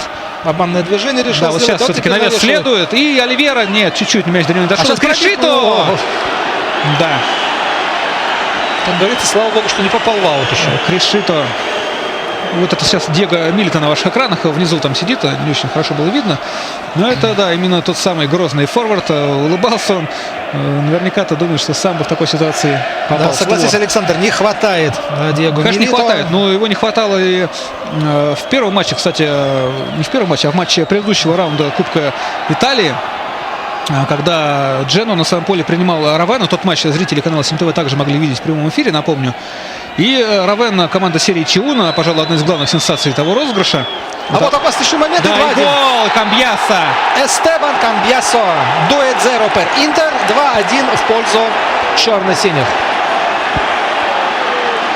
Наградила Фортуна аргентинца за его настойчивость. И абсолютно, на мой взгляд, все справедливо. Да, ошибка гостей. Ну, Скарпи вручал. И в самый ответственный момент все-таки, видимо, от усталости уже перестал ловить намертво все эти мячи. А издали пробил никто иной, как Златан Ибрахимович. Мы смотрим повтор. Вот сверхдальний удар Ибрахимовича. И здесь такой неприятный очень отскок был. Здесь, наверное, винить Скарпи не стоит, наверное, уж совсем, да? Прям перед ним мяч ударился в газон, видимо, да, и попал ему то ли в колено, то ли от руки, отскочил. И здесь Камбьяса тут, как коршун улетел на этот мяч, сыграл на добивание, опередил всех своих защитников, своих соперников. Все-таки провидцем оказался у нас Мауриньо. Как раз гол сделали свеженькие игроки. Ибрахимович и Камбьяса. А вот сейчас Ибрахимович так мяч на ноге элегантно подержал на глазах у другого технаря, известного Диего Марадона. И за это получил по ногам. Не любит защитник, когда над ними так начинают уже с издевкой, скажем так, шутить. Но это Ибрахимович получил по ногам. Но здесь там нарушения не было. Его просто, скажем так, с ним грубо вступили в борьбу. Как в этом эпизоде, зачем он прокинул все-таки мяч, успел прокинуть мимо защитника, мимо Бакетти, и пас. Здесь, нет, до Абина мяч не дошел.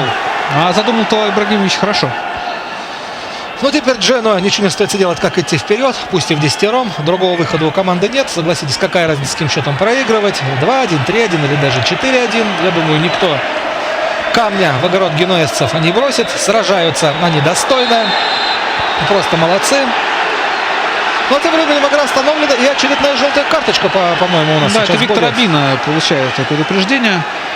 В первом тайме Салим Мунтари грубовато играл в нескольких эпизодах. Однажды даже арбитр, на мой взгляд, простил. Мог бы на 43-й минуте удалить его. А здесь, конечно, видимо, коленом в колено, скажем так, в заднюю часть коленного сустава попал Марко Росси. Нет, ну, конечно же, желтая карточка здесь 100%, но, согласись, Александр, уж на удаление, ну, не тянет. Удаление нет. А вот сейчас, вполне может быть. Да. Здесь сразу что может Росси заработать желтое. повреждение, да. Да, а тот получить красный. В принципе, это было бы выгодно Росси. Но видим мы, что нет, решился обойтись теперь без наказаний арбитр. Так вот, я закончу мысль, которую начал перед тем, как Камбьяса забил второй мяч. Дело в том, что в матче четвертого раунда Дженуа решил обойтись малыми силами против скромного клуба Равенна, Сири Тюна. Но Равенна команда не промах, она выбила из кубка клуб Серия А Палермо. И в Генуе на Луиджи Феррарис долгое время вела в счете. Вот. И только усилиями вышедшего на замену Диего Милита, который сделал дубль, Дженуа сумел пробиться в 1/8 финал, где он сейчас и играет. Причем последний мяч забил Милита на 95-й минуте, уже когда перед самым финальным свистком. Ибрахимович с мячом пытался очень хитроумно сыграть. И это еще не все, да, атака продолжается. Скарпи здесь уже... На вратарь тотальный гол! Ох, да! Пытался Скарпи помешать Ибрахимовичу, но не того он выбрал соперника, не того. Как-то без зуба действовали игроки Дженуа в обороне. Не атаковали они Ибрахимовича и получили такой вот клоунский гол. Ну, очень хитро сыграл Златан Ибрахимович. Да. Сейчас дождемся повтора. С первой попытки не получилось, ну а затем вот такая вот неразбериха в штрафной площади Дженуа. Вот смотрим еще повтор. раз. Офсайда никакого не было. Здесь Бакетти задержался. С первой попытки не получилось. Вратарь отбил. Да, и вратарь начал преследовать Ибрахимовича. Непонятно зачем. Там было два защитника, которые могли его легко атаковать. Да, но почему не атаковали защитники Ибрахимовича? Ну, это что, наверное, непонятно. Стоял вот впереди него, и вот сейчас между его ног, показали. Да, между ног попал Скарпи. Вот так вот. Да, очень обидный гол для голкипера. Обидный для Скарпи вдвойне, потому как он, казалось, поймал кураж в этом матче. Но вот такие две ошибки в дополнительное время, которые стали результативными. Итак, 10-я и 13-я минута дополнительного времени. 100-я и 103-я фактически в матче. Камбьяса и Ибрахимович, оба игрока, Да. вышедшие на замену. И счет уже 3-1 Да, в пользу Интера. Да. И, наверное, интрига в этом матче исчерпана, я так считаю. Да, конечно же, я думаю, шансов у Дженуа уже нет никаких. И вполне возможно, что Интер даже может довести дело до разгрома. Ну, если уж и не до разгрома, Ну, то... если захотел, скажем Да, так. Потому то- что Интер, это, в принципе, я как раз хотел сказать эту мысль перед вторым голом, что Интер — это команда куража. И когда Интер ведет в счете, остановить его крайне тяжело. Вот сейчас вот по ходу игры просто повезло Джену, что они довольно быстро Вот отыгрались. Обина с мячом, Ибрахимович пешком буквально. И вот отличная Пас в передача на свободную зону, Максвелла. и бить можно. Ох ты, Максвелл уже, ну, Интер уже куражится. Интер уже куражится. Повезло Джену. Четвертый мяч сейчас вполне мог пройти. То сил нет у футболистов Джену. Ну что они могут в десятером сделать против таких звезд, какие сейчас находятся на поле в составе подопечных Жозе Мауриньо. Делает вид такой, мне кажется, Мауриньо, что он недоволен чем-то. Мне кажется, что полностью его все устраивает. У нас тем временем свисток на перерыв, но перерыва как такового не будет. Будет лишь небольшая пауза между первым и вторым таймом овертайма. И снова мы возвращаемся в Милан. Продолжается матч 1/8 финала розыгрыша Кубка Италии между миланским Интером и генуэзской Сампдорией. Начался так называемый четвертый тайм или второй овертайм, вторая дополнительная 15-минутка. И напоминаю, что после 105 минут игрового времени подопечные Жозе Мауриньо, то бишь футболисты Интера, выигрывают со счетом 3-1.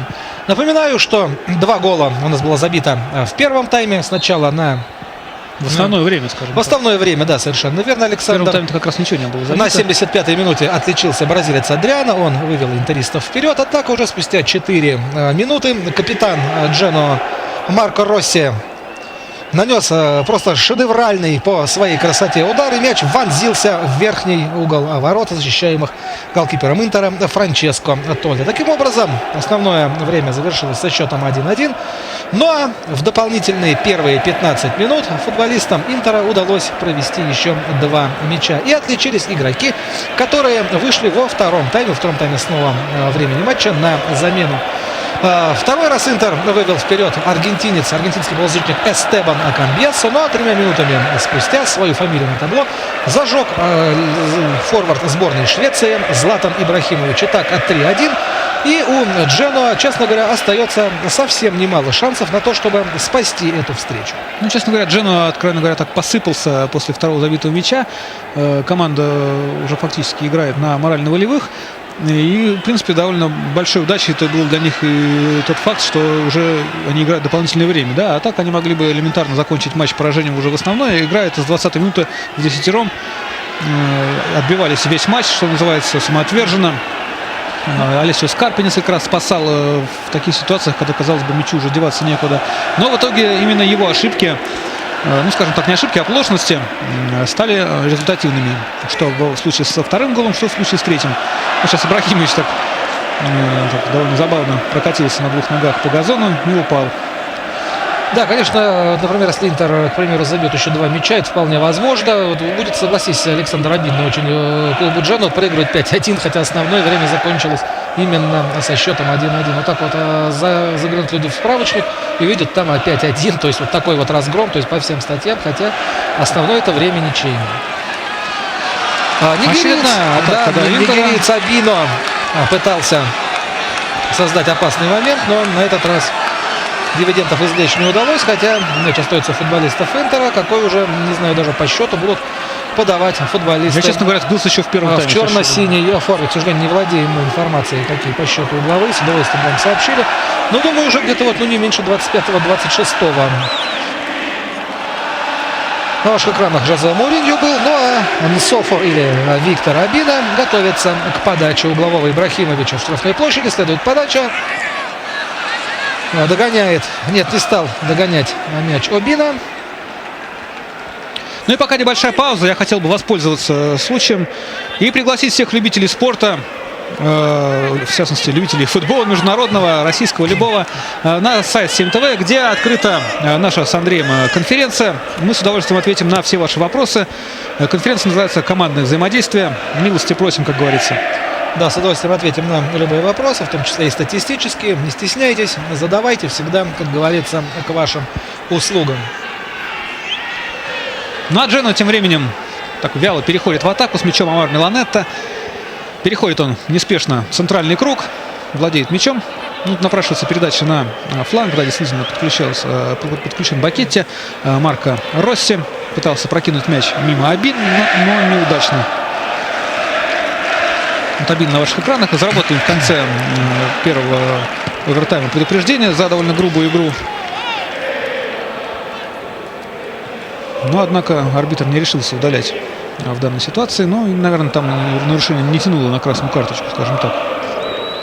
Ну, Джено все ближе и ближе, подбираясь так неспешно к воротам Интера. Вот прострел Оливера. Нет, Оливера не первый на мяче, а первый на мяче защитник Интера. Это Николас Бурдиса, олимпийский чемпион Афин, кстати. И позиционная атака очередная в исполнении футболистов Джено. Сейчас мяч, наверное, получит, да, на фланге. Это Кришита. Да, вышедший на замену Рубен Оливера. Вот снова контролирует он мяч, отдает опасно. И какая потеря. Пас. Можно организовать прекрасную атаку. Это Креспо Ибрахимович. Ну что сейчас? На Абину передача последует. Нет, поздно уже передавать. Затянул, он решил сам пробить. Неплохо пробил. Ну, мяч шел, по крайней мере, с створ, да. Но здесь голкипер Алессио Скарпи сыграл безошибочно. Смотрим повтор. Мы будем считать, что разминается Ибрагимович в преддверии более важных встреч. Как он уходит мастерски с места, да, со своего опекуна. Да, уйти мастерски от опекуна — это огромнейшее искусство. Быстро очень ноги у него. И, конечно, техническая оснащенность просто уникальная. Ну и габариты хорошие. То есть, как говорится, Бог дал вот такое вот телосложение. Как говорится, играй, да и только. Ну да, 192 сантиметра роста Златана Ибрахимовича. Плюс ко всему, он не просто долговяз, он еще и мощный. Его вес 82 или 83 килограмма. Да, к тому же еще гибкий, насколько... Гибкий, да, но он в детстве занимался тэквондо. Да, тэквондо, точнее. Вот, и, собственно говоря, даже на футбольном поле порой применяет вот эти свои навыки. Ну да, вспомни Евро-2004, да, когда он забил гол итальянцам, да, просто сумасшедший. Кстати, этот гол итальянцев в четвертьфинале не пустил в итоге. Да, там был фарс между Данией и Швецией. Это ничья 2-2, просто сумасшедший матч, оставили Италию за бортом, но итальянцы сами, конечно, в чем-то виноваты. Да. Такой вот мяч. Видим мы портрет Габи Милито в руках у одного из генуэзских тифози. На мой взгляд, именно его отсутствие, наверное, это и есть вот одна из причин поражения Джено. Ну, конечно, никто не мог предположить, что будет так развиваться события. В 10 останется гимназист уже на 20-й минуте. Но именно Милита, лучшего бомбардира серии А текущего сезона, лучшего бомбардира, естественно, Джено, не хватает в сегодняшнем матче. Не хватает, потому что Скулли просто не справляется с игроками Интера. Мало того, что он по классу гораздо ниже оборонцев на Радзуре, так он еще и один. Ну да, соглашусь с тобой, забивать, попросту говоря, если так вот проще сказать, забивать некому. Вот этот вот гол Марко Росси, конечно же, исключение из правил, нежели закономерность. Снова Ибрахимович у нас сейчас финтит на поступах к штрафной площади Джено. Да, конечно, мячом можно отдать на Камбьяса, элегантно, но здесь вот он уже перестарался в своей элегантности. Делал вальяжную передачу на Камбьяса, но сделал ее в итоге в ноги сопернику. Ну, ничего страшного, здесь уже можно, как говорится, сыграть на публику. Результат сделан, время идет, неумолимо, остается чуть более 7 минут, уже не побоюсь этого слова, до финального свистка арбитра. И Интер спокойненько выходит в 1/4 финала, где встретится с клубом Рома. То есть, вот еще раз повторю, повторение предыдущих 4 финалов нам с вами предстоит увидеть в паре Интер-Рома. Ну, безусловно, да, это будет очень матч такой знаковый, что ли, знаковое противостояние последние годы Рома-Интер. Да, к тому же вот, Роме тоже очень нужен этот кубок. Напомню, что у футболистов Ромы 9 вот этих вот трофеев, так же, как и у Ювентуса. И в очередной раз напомню, говорил я уже как-то ранее в предыдущих репортажах, что тому клубу, кто завоюет 10 кубков Италии, будет навечно пришита на форму серебряная звезда, по аналогии с золотой звездой, которая присуждается за 10 чемпионских титулов. Ну вот кто быстрее, Ювентус или Рома? Кто быстрее, да, кто войдет в историю, золотыми буквами ее впишут.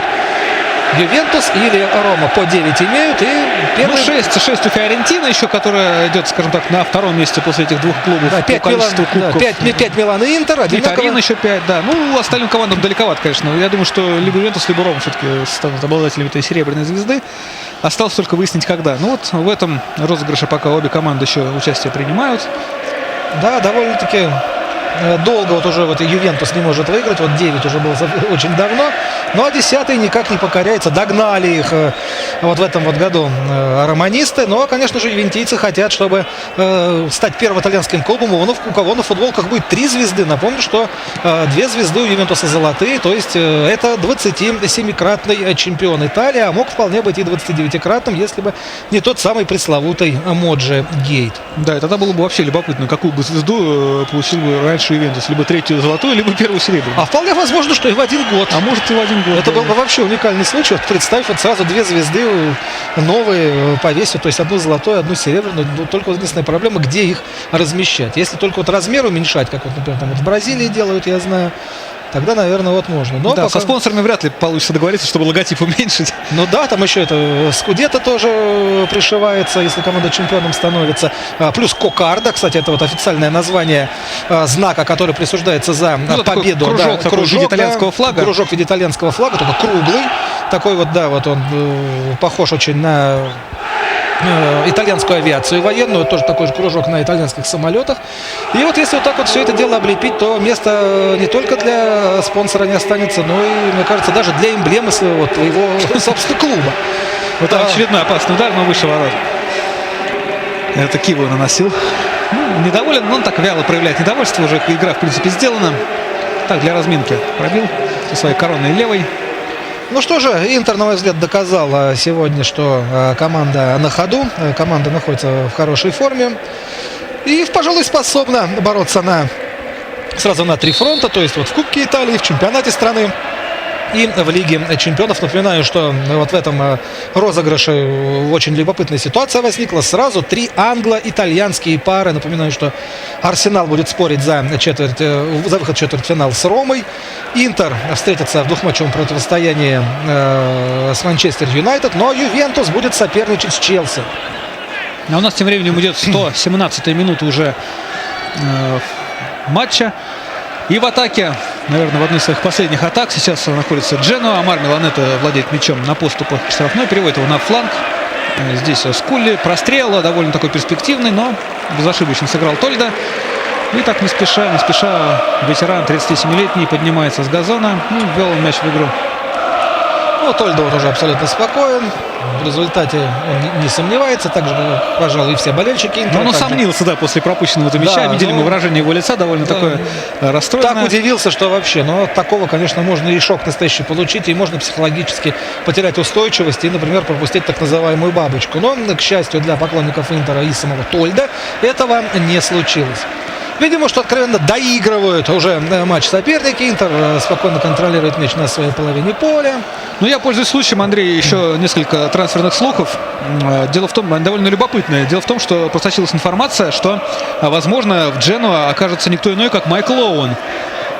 Дело в том, что руководство Россо Блу рассматривает его в качестве основного форварда команды, так как, в принципе, планы довольно амбициозные у руководства Дженуа. Хотят они вернуться в Еврокубки. Уже президент и главный тренер заявили о том, что они мечтают и ставят, более того, ставят цель такую перед собой в нынешнем сезоне. Вот уже через кубок выйти не получится, но сейчас Дженуа идет на 5-м месте в чемпионате серии А и вполне, возможно, выйдет в кубок УЕФА. Так вот, приобретение Оуэна, который, кстати, играет сейчас в Ньюкасле, но контракт у него истекает будущим летом, и он еще нового не подписывал. Так что вполне возможно, что англичанин, довольно талантливый, который на рубеже веков проявлял себя очень ярко, в последнее время его замучили травмы, но вот вполне возможно, что он попробует свои силы в Италии. Но еще любопытная информация, касаемая российской премьер-лиги. Дело в том, что удачное выступление пермского Амкара уже постепенно привлекает внимание к этому клубу со стороны европейских скаутов. Так вот, Дженуа рассматривает и возможность приобретения Николы Дринчича. Это черногорский хавбек, который отличается тем, что великолепно исполняет стандарты. Но я думаю, даже дело не в том, что специально скауты прилетали в Пермь смотреть матч российской лиги, а дело в том, что недавно сборная Италии играла товарищеский матч со сборной Черногории. Не товарищеский, вернее, а отборочный. Ну, на мой взгляд, и Дринчич, и Оуэн, конечно же, усилят Дженуа. Но для этого, конечно же, нужно еще сначала пробиться именно вот в те самые Еврокубки. Думаю, что вот только если если Дженуа попадет в розыгрыш Кубка УЕФА, тогда эти приобретения будут сделаны. Но вообще... у нас тем временем опасный момент, наверное, последний все-таки у Дженуа. Идет уже 119 минут, скоро придет 20-я. И Рубен Оливера у мяча, опасный штрафной удар. И блестяще Тольда. Доказал, что он... Не семечки грызет, что называется, в воротах, а готов в любой момент прийти на выручку своей команде. Но здесь только дело все в нем. Защитники не ошибались, это стандартное положение, как говорится. Только Оливера и Тольда друг другу противостояли. И Тольда эту дуэль импровизированную такую выиграл. Ну, отказал-то Александр, что вот хотят Оуэна купить. Вот напомню еще раз, что в Милане сейчас играет Дэвид Бекхэм. Пошла вот в Италии мода на англичан. Все возвращается на круги своя. Совсем недавно, наоборот, итальянцы играли за английские клубы. Ну, а вот в начале 80-х снова англичане играли за итальянские. Вспоминаю дуэт Хейтеля и Уилкинсона. В Милане они играли. Да. Все, как говорится, все течет, а все меняется. Одна из последних атак хозяев поля. Последовал удар по воротам, но неточным он оказался. И все, даже какие-то считанные секунды не дал доиграть. Ну что же, Интер выиграл со счетом 3-1 и вышел в четвертьфинал. На этом хотим с вами попрощаться. Для вас репортаж вели Андрей Ярков и Александр Ганецкий. До свидания. До новых встреч.